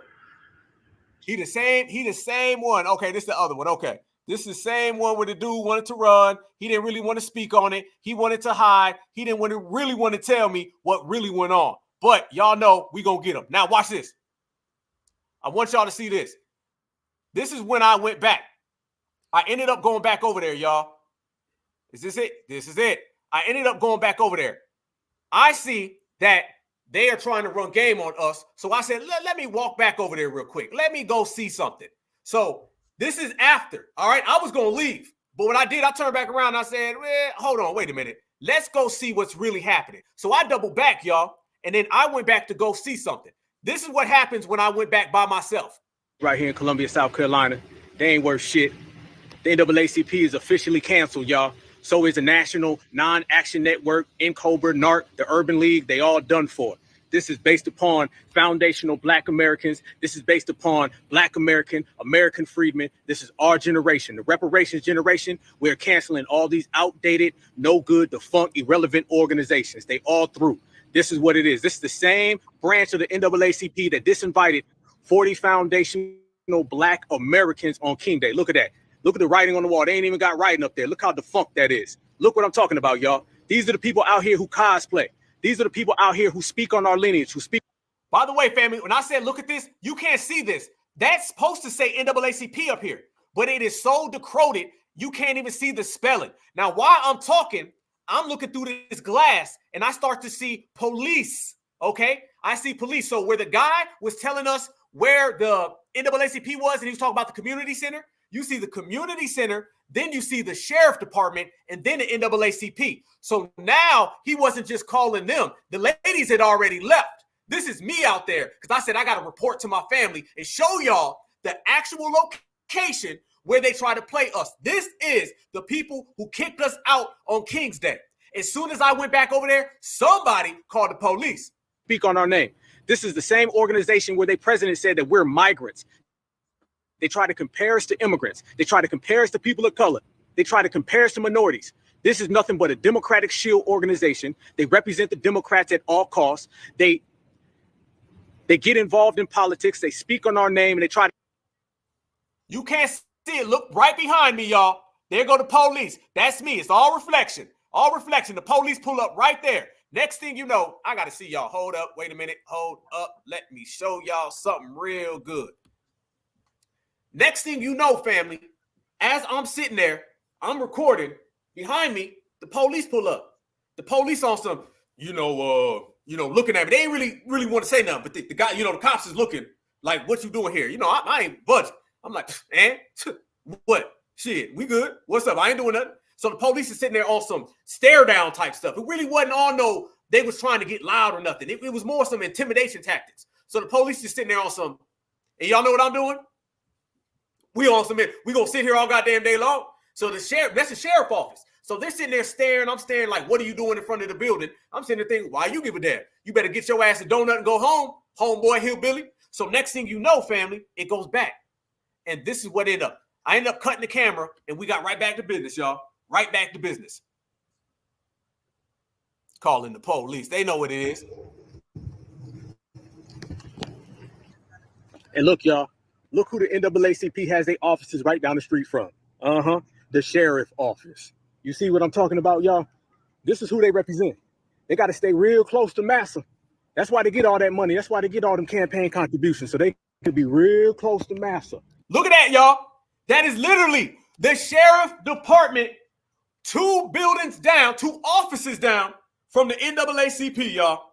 From the NAACP. So that's 2 times that they done tried to call the police.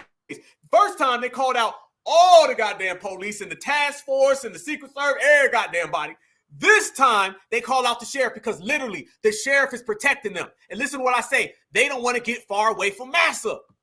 Right down the street from the sheriff office. You know why? Because it's the same massa that protects them. Guess what? Certified Black Society calling it all out. Look at that right there, y'all. Y'all know when you see the NAACP, you're going to see that right there, right? Right? You know they got to stay close to massa, right? Okay. We on game. We know what it is. It's what it is, y'all. Black Alpha Network. Real black grassroots activism. Real black grassroots activists. Certified. We're going to pull up on the NAACP, y'all. Yeah. Full court press season. Black American summer. Every day, all day. Let's get it. Let's go to work. Y'all make sure y'all sign that petition so we can get the NAACP completely out of business. They want to get money off of foundational Black Americans. They want to get campaign contributions. They want to get sponsors based on Black Americans. Well, okay. We're going to take all that away because we're going in their pockets, that part. And I went right back, y'all. I walked right goddamn back and continued business as usual, and I didn't stop. I'm not intimidated. I'm not running. I'm not hiding. I'm standing on lineage business for every single one of y'all. I'm standing on lineage business for every foundational Black American ancestor that warned us about the NAACP, whether that be Dr. Martin Luther King Jr., whether that be Malcolm X, whether that be Tupac Amaru Shakur. There was nothing that was going to stop me. And if you notice, I got my goddamn Tupac shirt on. And when I woke up in the morning, I put the Pac on. So I knew the energy was about to be heavy. Yes, the majority spirit was about to be thick, and it was. Up on the NAACP, y'all. Yeah. Full court press season. Black American summer. Every day, all day. Let's get it. Let's go to work. Y'all make sure y'all sign that petition so we can get the NAACP completely out of business. They want to get money off of foundational Black Americans. They want to get campaign contributions. They want to get sponsors based on Black Americans. Well, okay. We're going to take all that away because we're going in their pockets, that part.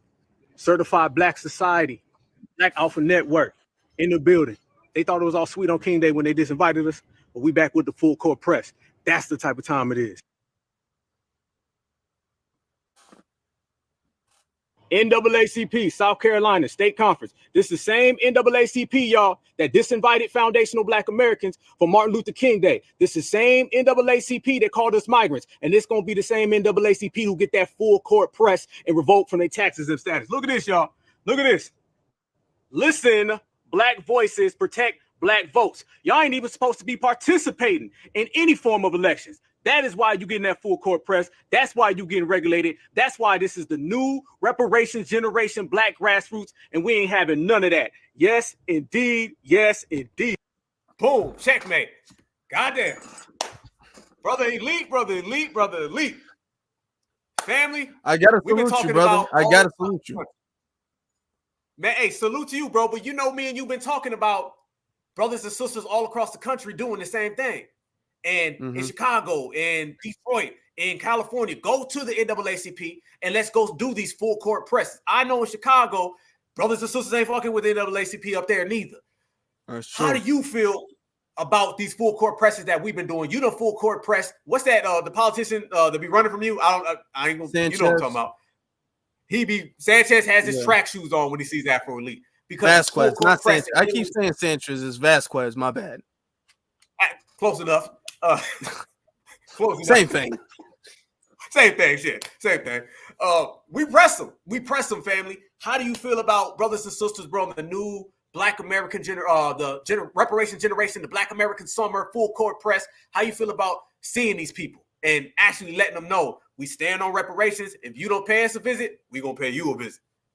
I love it. I absolutely love it. What these people are used to is these people are used to setting up controlled environments where they selectively allow certain people in the room and it becomes an echo chamber. But the thing is that they don't let it be seen as an echo chamber or known as an echo chamber. They'll let it be known as, look at the people, look at they're resonating with my message, look at all of the positive responses that I get.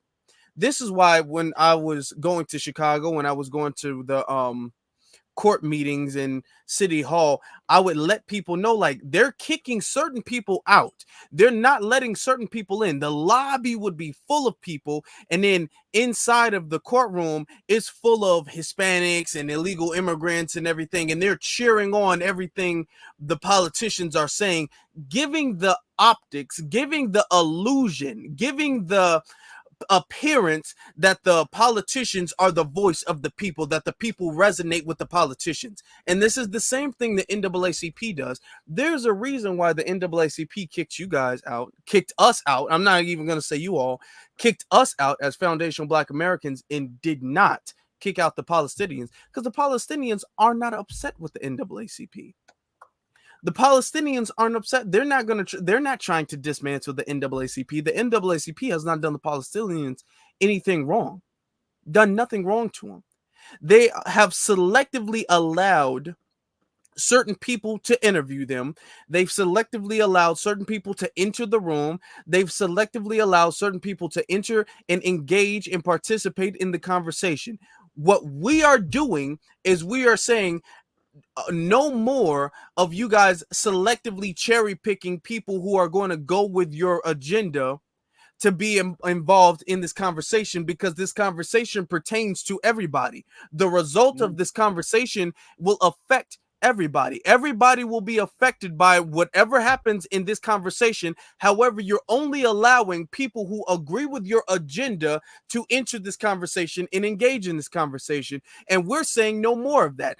That's why it's very important for us to do these court presses. That's why it's important for us to go to these meetings, for us to record, for us to discuss things with politicians, whether they want to or not, for us to discuss things with the NAACP, whether they want to or not. That's why it's important for us to do that, because they cannot do it unless they have the optics that they're speaking for the people. When we're pressing them and we're recording it, you got the phone sideways, everything. When we're recording it, we're letting it be known that you do not have the voice of the people, and it's public that you don't have the voice of the people. Because if you did, you wouldn't see anybody running up to you trying to press you. If Martin Luther King was alive today, no, there would be not a single Black foundational Black American man or woman trying to press him, or Malcolm, or the Black Panther Party, Huey Newton, or Tupac Shakur, or anybody like that. They wouldn't be trying to do that, because they actually were the voices of the people, not the NAACP, not these politicians. This is why it's important for us to do that, because we have to dismantle the agenda, the barrier that they have between the truth and what they tell the people. We have to clear things out, make things transparent, that they're not the voice, that we are the voice. We represent the people. Brother, I love how you said barrier. That's a barrier. Nothing gets done when we have a barrier in front of these people. That's why I love how we taking business into our own hands. You're the first person to really blow the lid off of the migrant situation in Chicago and literally talk to migrants, okay? Not somebody who just sits there and films them from, football field away. You literally were out there filming them. That's a full court press. When we went down to the hate crime that happened in Jacksonville, Florida, that's a full court press. The situation in Carolina, and brothers and sisters doing it all across the country, the reparations task force, these are full court press. We are now in a generation as Black Americans where we have put that FBA flag in the ground, and we are the dictators. We're so used to being dictated to and having people tell us what is going to happen. Now we're telling them what's going to happen, and they don't know what it is. Let me show y'all this right here, y'all. This right here is the president of the NAACP. Y'all remember this? Y'all remember when he called us migrants? Yeah, let's go there. The president of the NAACP, this guy right here, he said that Black Americans were migrants, y'all. Yes, he did. This is the same one. This is why we're going to get these people out the paint. Listen to him compare us to migrants. No lie. You can hear it for yourself. Some of you understand what I'm talking about. If you don't, let me put it this way. No one chooses where they are born, to whom, what family, what region of the globe, or what community, and they should have the right to survive. They should have the right to survive. I grew up in Detroit, as it was said earlier, and I loved my community. It was a beautiful community. It was a community of immigrants. Folks immigrated from Alabama. They immigrated from Mississippi. They immigrated from Arkansas. What? Ho. Did y'all just hear that right there? That's the president of the NAACP.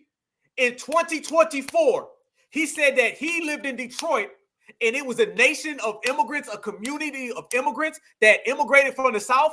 Family, this is why the NAACP is getting dismantled. Listen to this one more time. The president of the NAACP just said, all y'all are immigrants. I grew up in Detroit, as it was said earlier, and I loved my community. It was a beautiful community. It was a community of immigrants. Folks immigrated from Alabama. They immigrated from Mississippi. They immigrated from Arkansas. They immigrated from Georgia. A community of immigrants. Fleeing hostile territories. Fleeing. He just said that we fleeing. This man said that we immigrants who are fleers. This person is literally trying to say, on one hand, he's about the advancement of black people. And then on the next hand, he just said all of us, foundational black Americans, are fleers who are immigrants. Hell to the no. You done, son. Where they were being oppressed and denied opportunities to work for a fair wage for their labor. Fleeing persecution because of the color of their skin. Oh, y'all talking about Latino people? We're talking about black folks. Hell, no. Listen what he said. He made it a point. He said, I ain't talking about Latinos. No, they don't flee. No, they're natives. I'm talking about black folks. He just said that we are fleers twice. He said we're immigrants 5 times over. And he said he ain't talking about Latinos. He's talking about us. NAACP is done. Family, brother. I know you've been on this guy's neck for quite some time. Yeah. And don't he sound like one of the tethers that pop up on these damn Twitter spaces? That's what the tethers tell us. Come on, he brother. Absolutely does.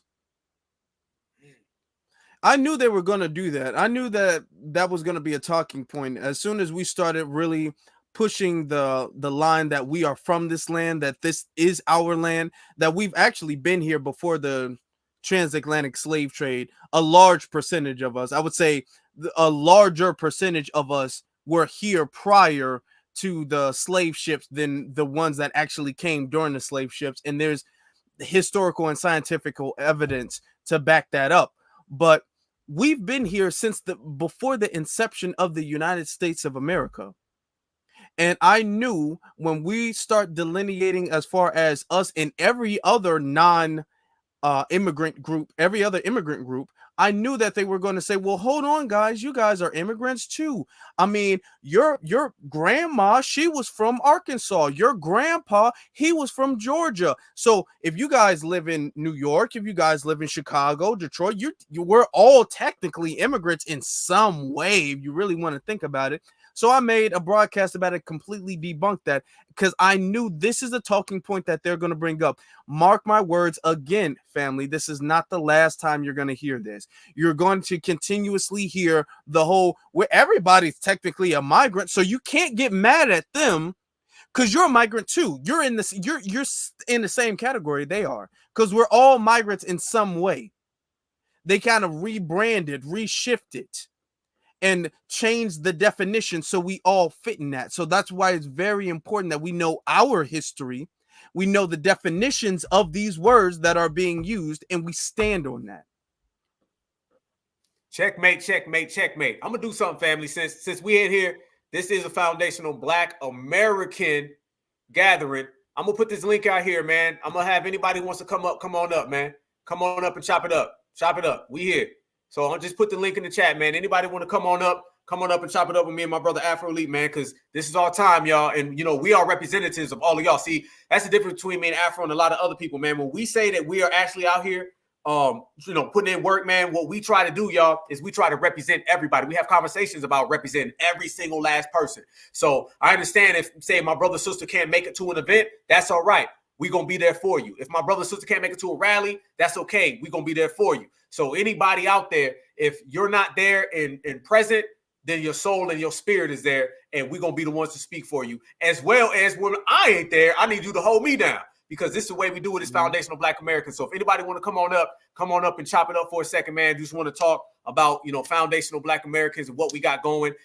It's almost a rally time, y'all. So we got to stick together more than ever. It is a beautiful time to be alive, y'all. It is even more special to be a Foundational Black American. Look what we got right now. Last week, hip hop was getting completely regulated all across the board. NAACP regulated all the way across the board, because it's over. The NAACP, Black Certified Society, we don't put y'all to bed tonight. It's a wrap. So this is what we are, and this is what we standing on. And then y'all know the rally for reparations is coming up, but we're going to do the same exact goddamn thing. I want to show this to the family as well, though, y'all. Look at this. This right here. The same guy who said that about us, right? He just literally said, Cardi B, let's talk about it. Your voice matters, and our communities have to look beyond the presidential race. I invite you to speak with the NAACP on how we can all use collective power this November to elect everything from mayors to school board members. The same guy who just said that we flee, the same guy who just said that Foundational Black Americans are immigrants, that's the same exact person who said, Cardi B, come on down and have a conversation. They didn't really want to have a conversation with Black Alpha, though. They didn't really want to have a conversation with me. They done ran for me 2 times. But yet when it comes to Cardi B, it's come on down, come on through, let's talk about it. This is why we are separating from the whole fray. Delineation ain't just about with tethers. Delineation is also about the boule. It's about the outdated. It's about the old. It's about everybody who's running around here trying to put that mask on. So this is why they're trying to get Foundational Black Americans somewhere else. Hell no. Hell no. So what we see, family, is this petition that we've crafted. And let me be honest with you. It's a petition by getting signatures, but in reality, y'all, it's an actual initiative. All right. I want you to put that in your mind. It's an initiative. It is literally legislation that we're putting forth that we're going to literally take to Washington, D.C., as well as every other chamber throughout the 50 states. Wherever there is an NAACP, I want that petition to be prominent, because if you look, and I want y'all to check the video out with all the documentations, there's so many of them, you'll see that the NAACP has already lost tax-exempt status in a lot of places, North Carolina being one of them. So the NAACP has lost tax-exempt status before. So the fact that we're going to get them done on a national level, that tells you the type of energy that we're moving. It's not something new, all right? We're walking down the path of what can already be done. We're just going to be the ones who usher it in. We're going to be the ones who facilitate it. We're going to get the NAACP removed on a national level so it comes down on everybody. And as we were saying, the documents are so strong. Family, we literally compiled this all throughout the winter. We did this all throughout the damn spring, in the summertime, and we found every single document you can see, from emails to text. We seen Twitter posts. We literally seen the Internal Revenue Service. We've seen tax exempt status, things that they were trying to hide in email. We found everything, and that is the way that we're going to move forward. We got somebody up right now, real quick.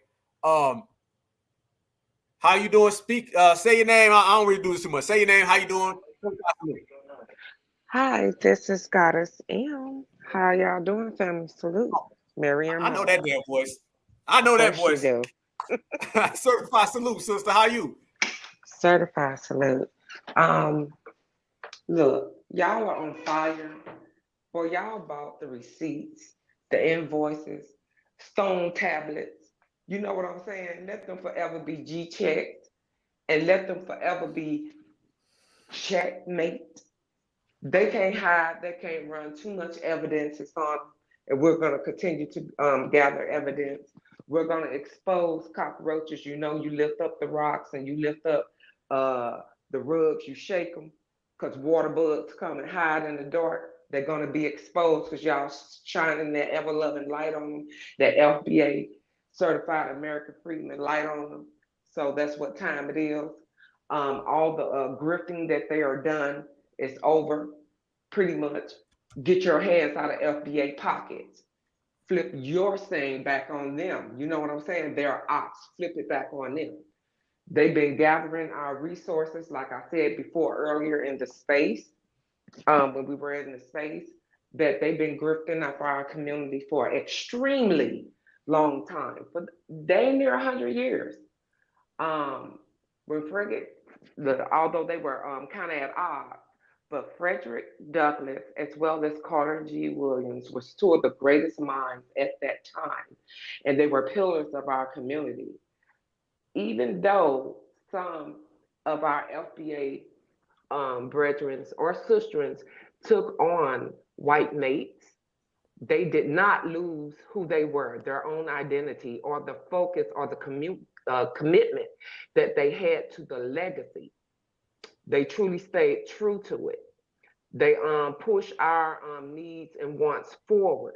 Unfortunately, over the last, I say a good 85 years, they got co-opted, they got invaded, they got infiltrated, you know, they got done in, because hand-selected preachers, hand-selected politicians, I like to say politicians, they got, you know, put into strategic places, and they were promised, and many other professions, but mainly those, they were promised, you know, the fat, supple cow. You know, I'm not a religious person, but there is a saying that supposedly Jesus was on a mountain and Satan came behind him and showed him a vision of the world like today's world. For vision of all the riches, say you can rule this kingdom, you can have all the riches in any whim and anything you ever wanted. He said, get behind me, Satan, for thy father's kingdom is greater than yours. So pretty much, I will not sell my soul, lose my integrity, or lose my moral standard for selling out my lineage. And you do know that the actual lineage of this person that they created, there was one, but he was not the one that they described, because they used that to try to pamper us and enslave us with. But he was a true rebel, and they did go in there and whoop the you know, the money, the preachers and the money changers out of the church. They were doing prostitution and everything else. So corruption exists then. You know, those are just parables, but you also can extract out of it because they are meant to teach us. We were never meant to be docile and put in a box with religion, because we are a spiritual people. Our spirituality makes us grow higher and further than that. Our God consciousness and goddess consciousness kick in, and we we rise up from our animalistic mindset or the animal mindset and become true gods and goddesses on this planet. Your higher self's supposed to lead. You're supposed to go away from corruption. You're supposed to do right to your fellow man, let alone your religion. And they forgot that because they chose to worship and take on Greek gods, because you know, that's what it is to be in those sororities. They sold us out, the Greeks, the sororities, the Boule, the Masons, the NAACP, all of those, in Cobra, all of those are straight ops machines put in place by white supremacy to help further put a stronghold on global, to help institute global systemic, you know, white supremacy. And this is the father, and because the granddaddy is England, but this is the father here, America, and her poisonous tentacles manipulate and stretch all over the globe. But what about when you live in the actual belly of the beast? We know that's this where we beast, live. Man, we know that's beast better than anybody, brother. But hey, but you know, we holding it down. I got some more people coming up, sister. But for sure, you know, I got some people on stage. But you know, it's always good to hear from you. For sure, we're gonna always do what we need to do, and y'all stay on 10 toes down. Keep doing FBA business. Peace. Hey, let me ask you a question, though, sister. I know where you from, but you gotta tell me what side of town you from, though. East Side, East St. Louis, Illinois. Salute. Always. All right, sister, be good. You too. Peace now. Be one. Be one. That's old school stuff right there, man. That's the old one right there. Folks ain't knowing. All right, we got a couple other people up here. We're gonna bring them up one by one. We'll try to keep it not too long, family, because we got a lot of people coming up here want to holler at me and my good brother right here. But let's bring let's see who's that. Oh, I know it's a good brother right here. Certified salute, family. How you? Do I got you, brother? Do I got you? There we go. Good looking, brother. My apologies. I had a little issues with my microphone right now. How you guys doing tonight? Doing good, brother. Well, blessings to the both of you. I just wanted to come up and say you guys were just so on point all throughout the stream.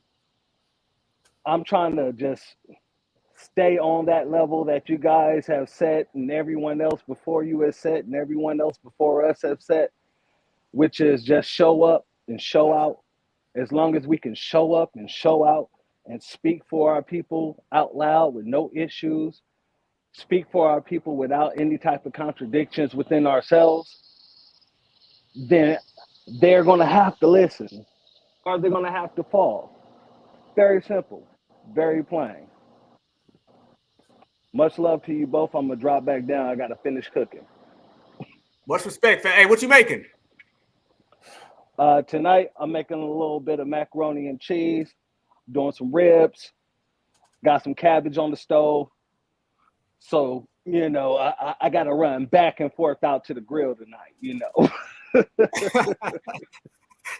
Hey, you stay safe, my good brother. You too, brother. You have a very beautiful night. And like I said, certified B1 salute to all of you out there. Keep it going. And I look forward to seeing you out there for the rally for reparations. Much respect, family. All right.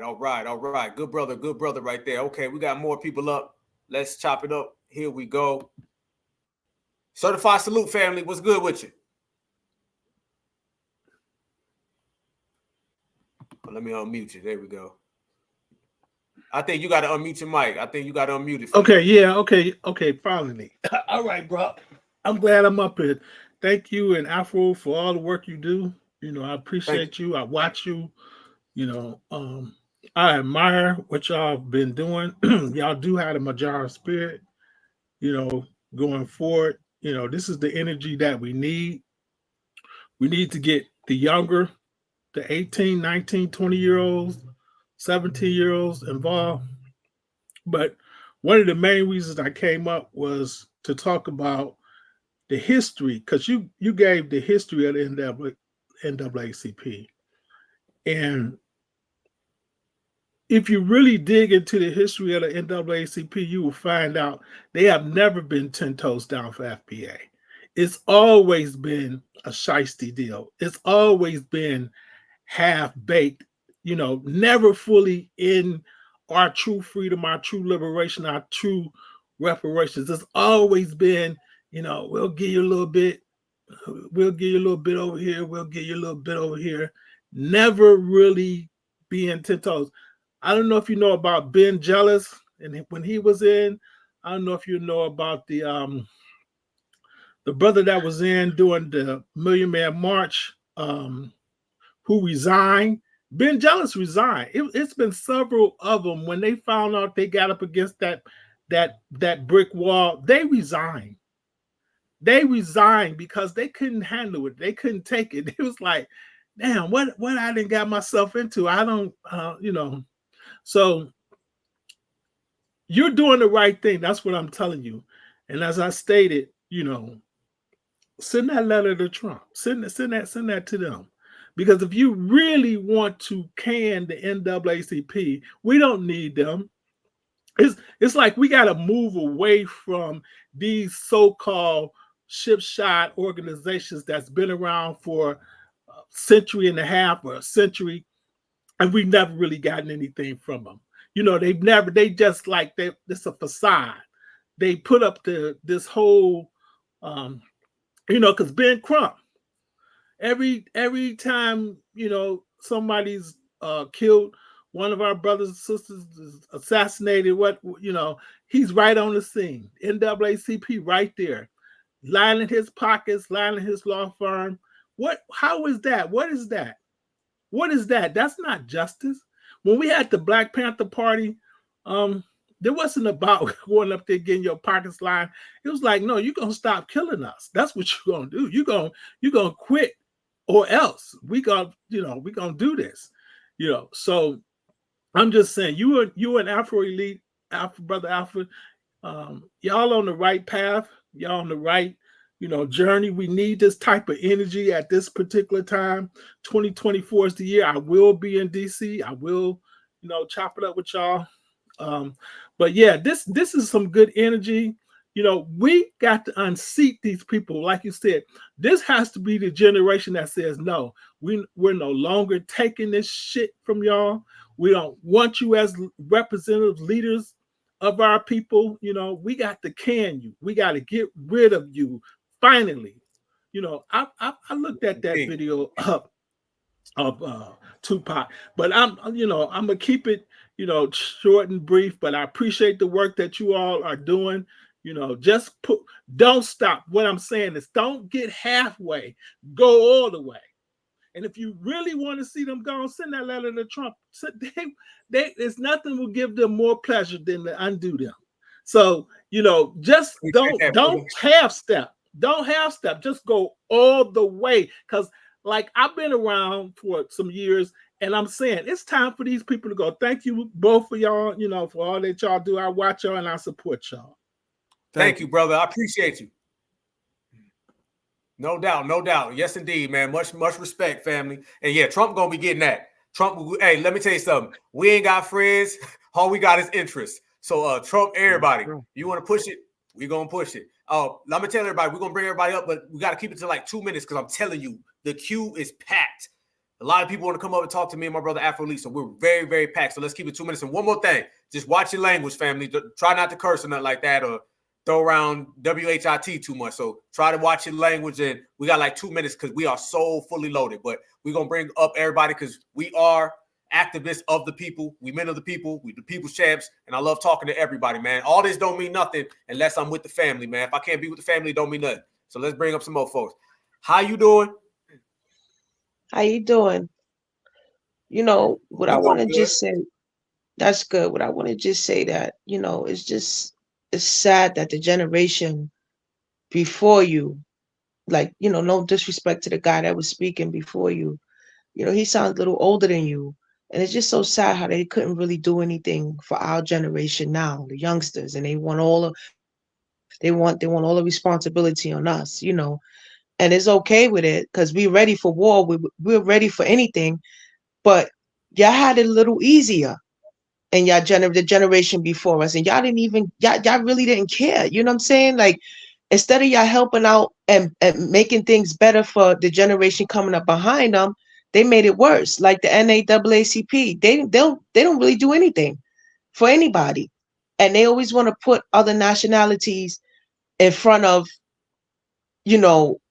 Black natives, and it's a damn shame, right? And then on top of that, you want to represent, but you want to represent, but you're not showing your face. Show your face. Be real. Stand out in the crowd. Let us know who you are. Stop faking it. And I thank y'all for doing everything that y'all do. And I want to be here to support as much as I can. I was gonna ask you, like, is there any way you got a Cash App on your YouTube page? Like, some people have like that $sign on their YouTube page where you can Cash App instantly. Do you have that? Yes. I have my Cash App it's in the description of this right here, and then Afro Elite has his on his channel. So if you go to either one of our channels, we'll have it right there on top of the YouTube. And I appreciate it. Where you from, sister? Arizona. All right, holding it down. I tell everybody, we 50 states strong. But yes, we will continue to work. We'll continue to grind. Are you going to come to DC for the rally? It's a long way. I'll try to make it. All right. We're going to hold you down if you can't make it. You're going to be with us in spirit, sister. All right. Thank you. You have a good night. You too. You too. Not too bad, Afro, for some activists out here putting it down, man. It ain't too bad for us, bro. Seems like we got a lot of love, man. Seems like the people really, really love us, man. And we love them back. Ain't that right, bro? Absolutely. Absolutely, man. When you're when you're champions of the people, when you're men of tomorrow, people will resonate behind that. People gravitate. People love. people respect people who are authentic, people who are genuine. When we show people, we don't have to manipulate. We don't have to. We don't really have to convince. All we have to do is show people our true selves. We're not out here trying to prove how hard we're working. We're showing people how hard by the results that we're pulling through, and people respect that. This the future right here. This the future, and the people told us that. We didn't say it. The people told us that. You got right here 2 speakers at the rally for reparations right here. Certified salute. 2 certified salutes to our big brother Tariq Nasheed. I cannot wait. We all in this together, man. We walk in that same path, man. So much respect to our good brother Tariq Nasheed, as well as all the speakers. And I promise y'all, when me and our brother Afro get on stage, we are going to rock the house, but we're going to do it for everybody. But let's keep it moving. Probably about 2 minutes, everybody. So like 2 minutes, say whatever you got to say on your mind. You know, Foundational Black Americans, this is just like, you know, a family reunion, but we're going to keep it moving. Let's bring it on up, man. How you guys feel about the NAACP, and make sure you sign that petition and share it, because it's going to take over the whole world. Yes, indeed. Certified salute, brother. Hey, what's going on, man? Doing good, brother. Hey, I just want to give you your props and salute you for all the work you've been doing, showing up on the ground. All right, to their face, look them in their eyes. And I signed the petition. I shared the petition. I want the check, the whole check, and nothing but the check. And even if they can't handle the check, that don't mean it gonna stop us from fighting to get the check. I demand the check, and I ain't gonna vote till I get the check. So I get a check, then I'll vote. After I get the check, then I might join the military. After I get the check, then I'll be a patriot. I don't follow no Democratic or Republican Party. I don't go to no church, do forgive. I'm not with none of that BS.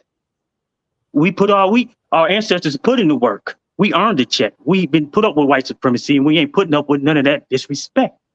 And anybody in these coons that want to tell us otherwise or try to convince us to go join their massa and tap dance, I just thank y'all for calling it out and pulling up on them, and that's what we all need. That's what help us get to where we need to go.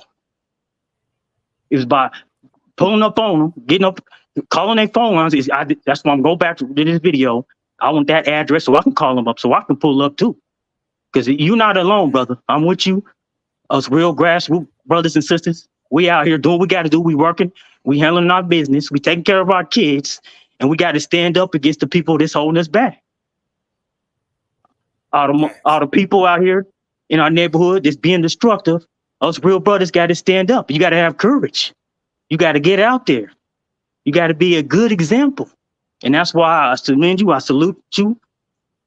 I just now got introduced to your channel by Brother Torian and Kid Gravity and everybody else out there, Tariq Nasheed, even Dr. Umar, even all the brothers that I see online and social media is is putting out the message. And I thank y'all for that. Salute to Malcolm X, salute to Dr. Khalid Muhammad, Marcus Garvey, and now salute to us, because we gonna handle our business. And if they don't get us the check, there's gonna be repercussions. That's just what it is. But I'm gonna go ahead and finish before I say something crazy. I'm not gonna cuss. I'm not gonna disrespect you or your channel. And shout out to my people. Much love to my brothers and my sisters, my soldiers, my warriors. And I pray for us every day. We've been exceptional. We've been winning, and it ain't gonna stop. And all the tethers and all the coons, they gotta get G-check, and that's just what it is. And I'm gonna go ahead and drop off now. And salute to you, brother. Much love, and stay strong, stay positive, and keep putting in that work, both of y'all. And everybody else out there, keep prayed up, keep holding it down, and keep your self-respect. And I love you. I salute you, and I'm so proud of us, and I'm so proud of you. And I know the finish line is we already crossed it. We already won the war, because we know who's going extinct. We know who got the low birth rates, and we know who's exploding, and everybody else want to try to jump on the bandwagon. But it's too late. It ain't too late to wake up, but I'm going to keep on telling the truth, and I'm going to keep on tuning in, and I'm going to keep on doing what I got to do. But you got a soldier on your side. But I'm going to let it go and let somebody else come up. Have a good evening, family. Shout out to for sure. Much love, bro. Shout out to the political repercussions he was talking about. You know, the political repercussions he was referring to. Yes, Definitely. political repercussions. All about political. We are political businessmen and women. That's what we are. It's all about the politics side of it. Just politics, not physical, just politics. I do want to say this to everybody out there. When you start talking about reparations and foundational Black Americans, where we are as people, we this close to the bag. Like, we were ways away, and now we getting closer and closer and closer. And that's the most beautiful thing. Let me bring up the next speaker. Let's try to keep it brief, family, and just watch your language. But we're gonna bring up everybody. So come on up right here. Let's talk. Peace and love, family. Peace and love. Much respect, family. Am I on clear? Respect, family. How you? I'm okay. Just turn it back down a little bit. Turn it back down. Are you playing up in the back? Because this is an echo. Okay, get me back on. I don't wanna interrupt the show. Get me back on. Let me try to. All right, bet. Gotcha. All right, next speaker. Certified salute. How you doing? Thank you to you guys. This is needed. You guys are reaching people that don't even get on the internet. Thank you, Black Alpha, Miss Alpha, Afro Elite, chat. We off of Twitter. Well, I am. I know that for a fact. But I got people on here that don't even fool with the internet like that. Also, too, I want to say that the president of the NAACP told me, like maybe 7 years ago, we're not a Black organization. We never claimed to be one. I said, well, you guys use our face and use us for everything. It's us. You notice when they do their awards, it's mostly us. You know, so he's like, yeah, well, that's just the way it is. And this was a Black guy, and I don't know if it was that guy, Derek. I don't remember who it was. But anyway, thank you guys for showing out the way you're showing out. You guys are bringing so much information, and it's not funny. Again, you got people here that don't even get on the internet. That's on the internet. So thank you. Bye.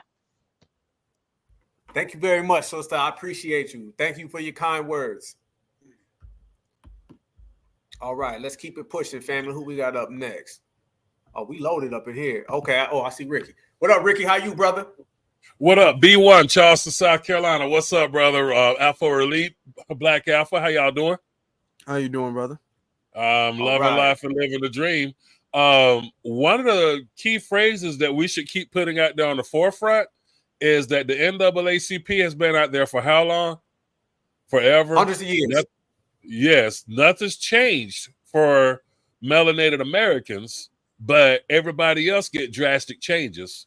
That's the question that we should be asking every time we show up to one of those NAACP events. Every time we get in their faces, that's the question we need to be asking. That's the question that we need to charge to the general public. Why has nothing changed for us if they're supposed to be a powerful organization working for us? We get trinkets and symbols where everybody else gets all kinds of great things from this government, immediate changes, drastic changes, where they get poured into our communities.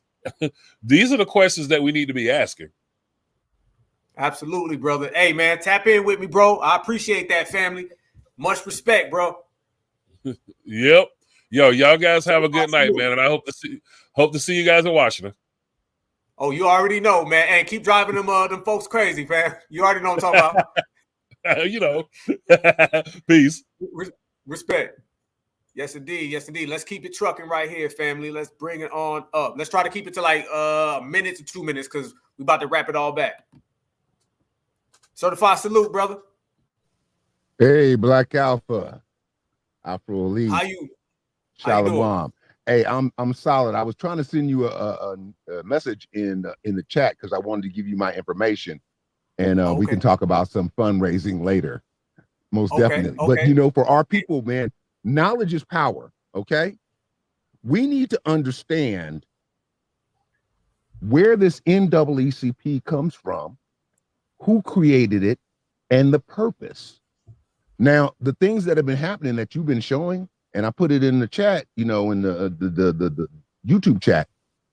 I think we may have a federal claim. Not only, you know, to go after them for their 501c3, we may have a federal claim. in terms of the way that they behave and their status. I had to check with some of my attorneys. I also put a group in there. That's a group of attorneys that more focus on our issue. These are not our people. Do you know, I'm here in San Francisco. So that Coon, who is the head of the NAACP San Francisco chapter, is also Kumala Harris's pastor. See, coons of the fur flock together. Okay, coons of the same fur flock together. But I just wanted to reach out to you, man. I'm gonna before I drop down, I'm gonna try to put my information in there so you can hit me up, because I'm a designer as well. I'm a designer as well. That I worked with artists and stuff like that. And man, I had this one design is perfect right now for this. Perfect. We could do a hell of a fundraiser. So I'm gonna holler at you. Bro. We'll make it happen. All right, shalom. All right, salute. All right. We got just a few more people left, and we're gonna go ahead and wrap this on up, family. Let's go. Here we go. Okay, did we go? Damn, hold on. Okay. Certified salute, family.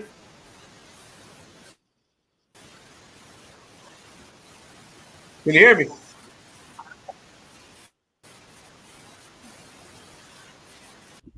All right, we gotta drop you down, man. We got a lot of folks up in here right now. We got a lot of folks. That's pretty much it right there. We're gonna wrap it up. Yeah, we gotta wrap it up. Next time, man, let me tell you right now, family, when we all hit 1,000 on here, when that petition hits 1,000, which might be tomorrow, we're gonna have to come back and do another one, man, and do another one. Let me ask you a question, though, Brother Afro. Since it is Black American Summer and the rally for reparations is coming up, and me and you talk about this all the time, what are you looking forward to the most, family, in terms of politically in the policies and what we want to get across in terms of speaking to the masses on that great, glorious day coming up? That's a great question. I say specificity. That's what I'm looking forward to, because they don't mind putting forth legislation that would benefit people of color. They don't mind putting forth legislation that benefits minorities. They don't mind putting forth legislation that benefits disenfranchised communities. They don't. What they have an issue with, what they refuse to do, is putting forth specific legislation that will benefit foundational Black Americans. With this rally, one of the results that I'm looking forward to seeing is the fact that they're not going to be able to manipulate the masses of people to say that these all-inclusives, all lives matter legislation that somehow equally includes us, and we should support that because by proxy, because we are people of color, we will benefit from those legislations or from those executive orders or laws or bills or so forth.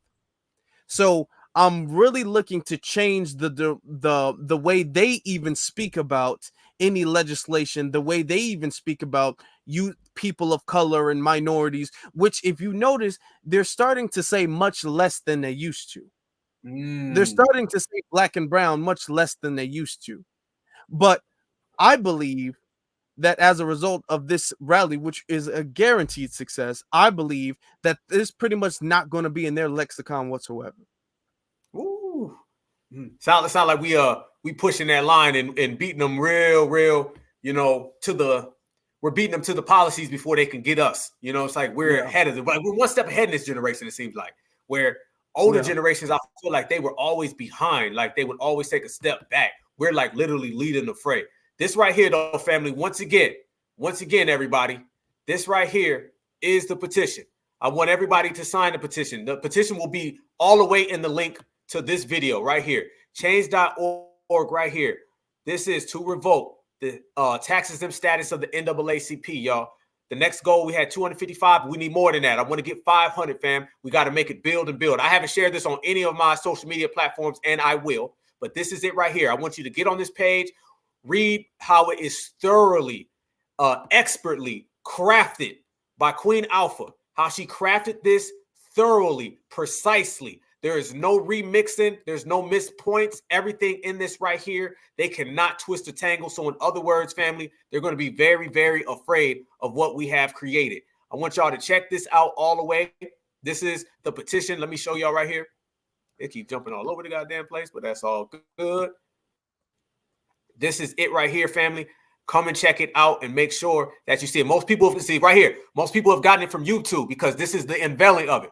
We're going to put it on Twitter. We're going to make it organic. We're going to put it all the way across the board. So this is how people are actually finally just getting a chance to see it. Soon, we're going to actually have it all the way locked in to where people see it clearly, one by one. But it is crafted, wonderfully, and it's broke down the best way possible to where they cannot twist or tangle it. But this is the petition. Y'all make sure y'all check it out. Make sure you all put your name on that dotted line because it is very, very, very thorough. As a matter of fact, let me show y'all what actually we have written down here so you can really get a good chance and really get a chance to see it lively. Right here, family. Crafted.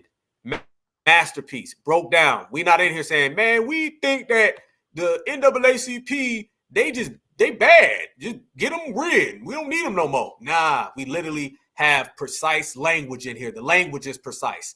The statements are clear. The documentation and the evidentiary, undisputable, undebatable facts are present. And we made sure that when we put it down, it was put down great. And this is the way we've been doing it. This is what we've been working on. And we've been doing this for quite some time, y'all. So I want to take this. What it is today, it's going to be completely different by the end of this summer. By the end of this summer, this, as I told you, initiative is going to be absolutely powerful. I got people blowing me up right now on Twitter saying, how can they get it? How can they get the documentations and all of the above? It is coming. Trust me when I tell you that. So this is all of us. This is our generation's way of saying hail to the North. This is our generation's way of saying it's over. If we want to represent our ancestors, like we start off with Malcolm X and Tupac, the best way we got to represent them is carrying on their work. And we know that our ancestors were completely against the NAACP and all of their trickeries and their con games. So therefore, we're going to take it and we're going to run with it. And when we get to this place right here, we're going to show the whole world why foundational Black Americans in this generation are different than any other generation before. That information that we put on the table is completely powerful. There's two brothers on there, you know what I'm saying, that I see personally that might be on this stage right here who is going to be speaking. But family, we still need everybody to donate. Make sure you donate to the Rally for Reparations that is here, y'all. I know for a fact that my brother Marcel Dixon is going to have a great speech. I know for a fact that Rizza Islam is going to have a great speech. I know for a fact that all of the speakers, Vicky Dillard, Dr. Mayat, you see Dr. Randy Short, a gentleman named Black Alpha, you know, he go 100 miles an hour. I know he going to have a great speech. Our brother Tariq Nasheed, Big Daddy Kane going to rock the house. It's going to be a foundational Black American family reunion, y'all. And we are going to go there. We're going to show up. We are going to show out, and we're going to represent it. We're going to put our flag in the ground, and that FBA flag is going to wave high in the sky over Washington, D.C., and we're there to advocate for every single law that we've been talking about, whether that is an anti-Black American hate crime protection, whether that is reparations in the form of cash payments and lineage base, or that is the petition that will once and for all dismantle and cancel the NAACP. And, if you do all that, then it's a beautiful time, brother. Family, tell everybody where they can reach you at, my brother Afro Elite. Family, you can reach me at Afro Elite on YouTube, just Afro Elite on YouTube. You can also reach me at Afro Elite or the Afro Elite on Twitter and Afro Elite on Instagram. Everything is Afro Elite. You just search it up. You'll find me everywhere.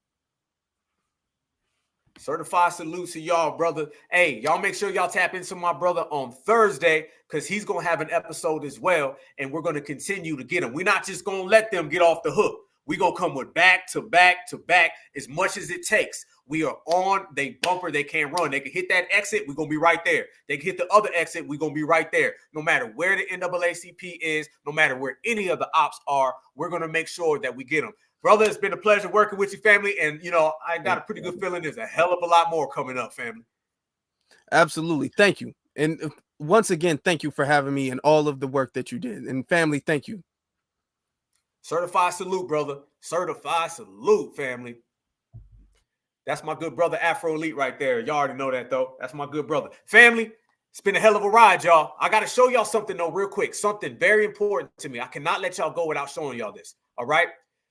We are closing in on this rally for reparations. We're closing in on it, and it means a lot, family. And I promise you, what I have already prepared is going to be phenomenal. I'm telling you, when I get on the stage, every single one of y'all, all 600 of y'all, I'm bringing with me. All right, everybody. And to the older elderly lady who told me she's in bad health and she can't wait to get to the rally and she hopes she can make it to meet me, I told you I'm going to see you there. And I told you your health is going to be good. And I cannot wait. I'm going to make sure that I find you and I give you the biggest foundational Black American hug. I promise you that. I promise you that. I promise you that. This is what it's about. It's been a hell of a year, y'all. It's been a hell of a year. This time last year, we were building, we were working, we were shining, we were grinding, and we put it down and we made a focus that we were going to bring an activism that is for the people. You know what I'm saying? Not just a channel, not just talking. We're going to do what we do in the real world, then we're going to bring it here. We're going to have real petitions for people to sign, real referendums and real initiatives that we could take out there. We're going to really be on the scene of reparations committees. We're going to really go to the movies and premieres. We're going to do all of this in real life. That's what I said I was going to do. We're going to have these roll calls where we got all the brothers and sisters in the place. And family, I went back down to Jacksonville, Florida. And a lot of you guys know. Let me tell y'all something. I made a vow and I made a promise to everybody when I was on Kings Road in Jacksonville, Florida, that I was going to go to Washington, D.C., family, and I was going to advocate for an anti-Black American hate crime protection. I told everybody that. At the time, I didn't know that I'd be on the stage doing it, but I was going to do it regardless.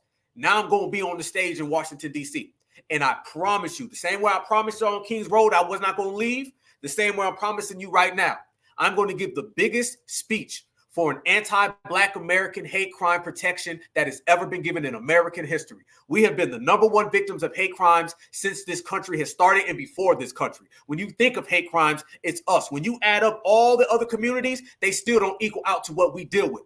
And by the very fact that the ancestors placed me in Jacksonville, Florida, on the scene of a hate crime back in August, and I was there and everybody wrote me and they contacted me and they said, Black Alpha, no matter what you need, be careful. The ancestors are watching you. They blessing you.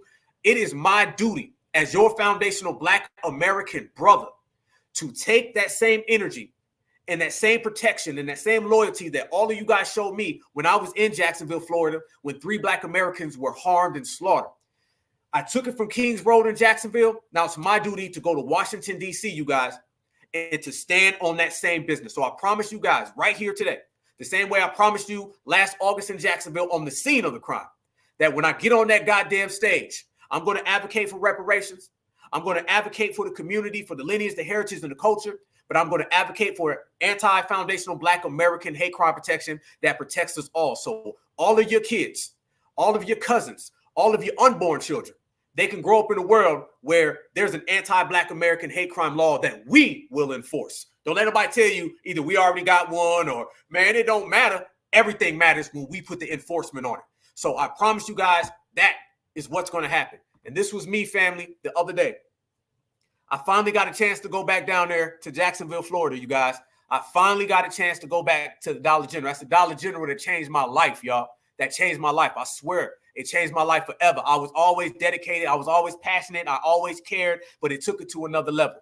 When I'm sitting there, at my house and I get a call and somebody tells me 15 minutes up the road, this happened, and I wasn't even supposed to be there that day. And then somehow I ended up there. This was the ancestors. Y'all, I swear to God, it changed me. I swear on everything I love. I remember the yellow tape. I remember the race soldiers. I remember there was like 6 or 7 Black Americans. I remember the look of concern. And I'm sitting there thinking, this is the stuff I seen on television. And I'm here right now.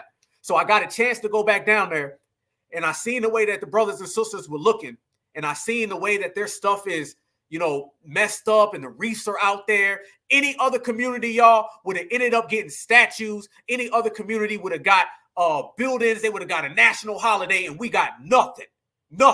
And I promise you that'll never happen again. So when I go to Washington, D.C., family, I'm going to stand on lineage business and I'm going to put it down. We ain't playing out here. We ain't on that ratchetness. We're not joking around. This is the foundational Black American certified Black society reparations generation. And wherever the hell we say goes, it's going to go. So I promise y'all right now, I'm taking that same energy that we all had. And I remember every single one of y'all that was like, Brother Alpha, we got your back. People were DMing me, texting me, asking me, hey, do you need gas money? I remember all of that. So we're going to take that energy. We're going to take that time. We're going to have the Majara spirit, that foundational Black American root work, and we're going to take it to Washington, D.C. And I promise you this, family, when we are done, they will all know that everyone else is here and foundational Black Americans are up here, and there ain't a motherfucking thing they can do about it. So with that said, you guys, make sure you sign the petition. It will be in the link to this. It's already in the link to this video. I appreciate the love. I'm glad having everybody come up. Certified salute to the whole FBA family. I always say, I love y'all with the passion. Make sure you text your mama, okay? Make sure you text your daddy. Make sure you text your husband, your wife, your cousins. Make sure they're okay, because we're all in an anti-Black American race war. And we got to deal with all these different people. And all we got is our goddamn selves. But guess what? We built this country by our goddamn selves, so we can enforce and hold each other down by our goddamn self. We don't need no help because we're not like everybody else. Certified salute. Black Alpha Network, you guys. Appreciate you, man. It's been a wonderful episode. Cannot wait to see you guys in Washington, D.C. for the Rally for Reparations. And we are all going to stand there as a big family reunion. And y'all know what I always say, and I'm going to end it the same exact way. First off, F the NAACP, you're canceled. Second off, Black is beautiful, and beautiful is always Black. Peace and love, one love. Kid, what y'all think? If you whatever the fuck you think you are, and until we own some shit, I'm gonna call it like it is. How you gonna be a man and we starving? Go ahead. You know? And you can walk by 5 different houses, ain't a man in either one of them motherfuckers. How we gonna be a man? How we gonna be African Americans? And we out here dying. We thugs and we niggas until we set this shit right. Trust me when I tell you.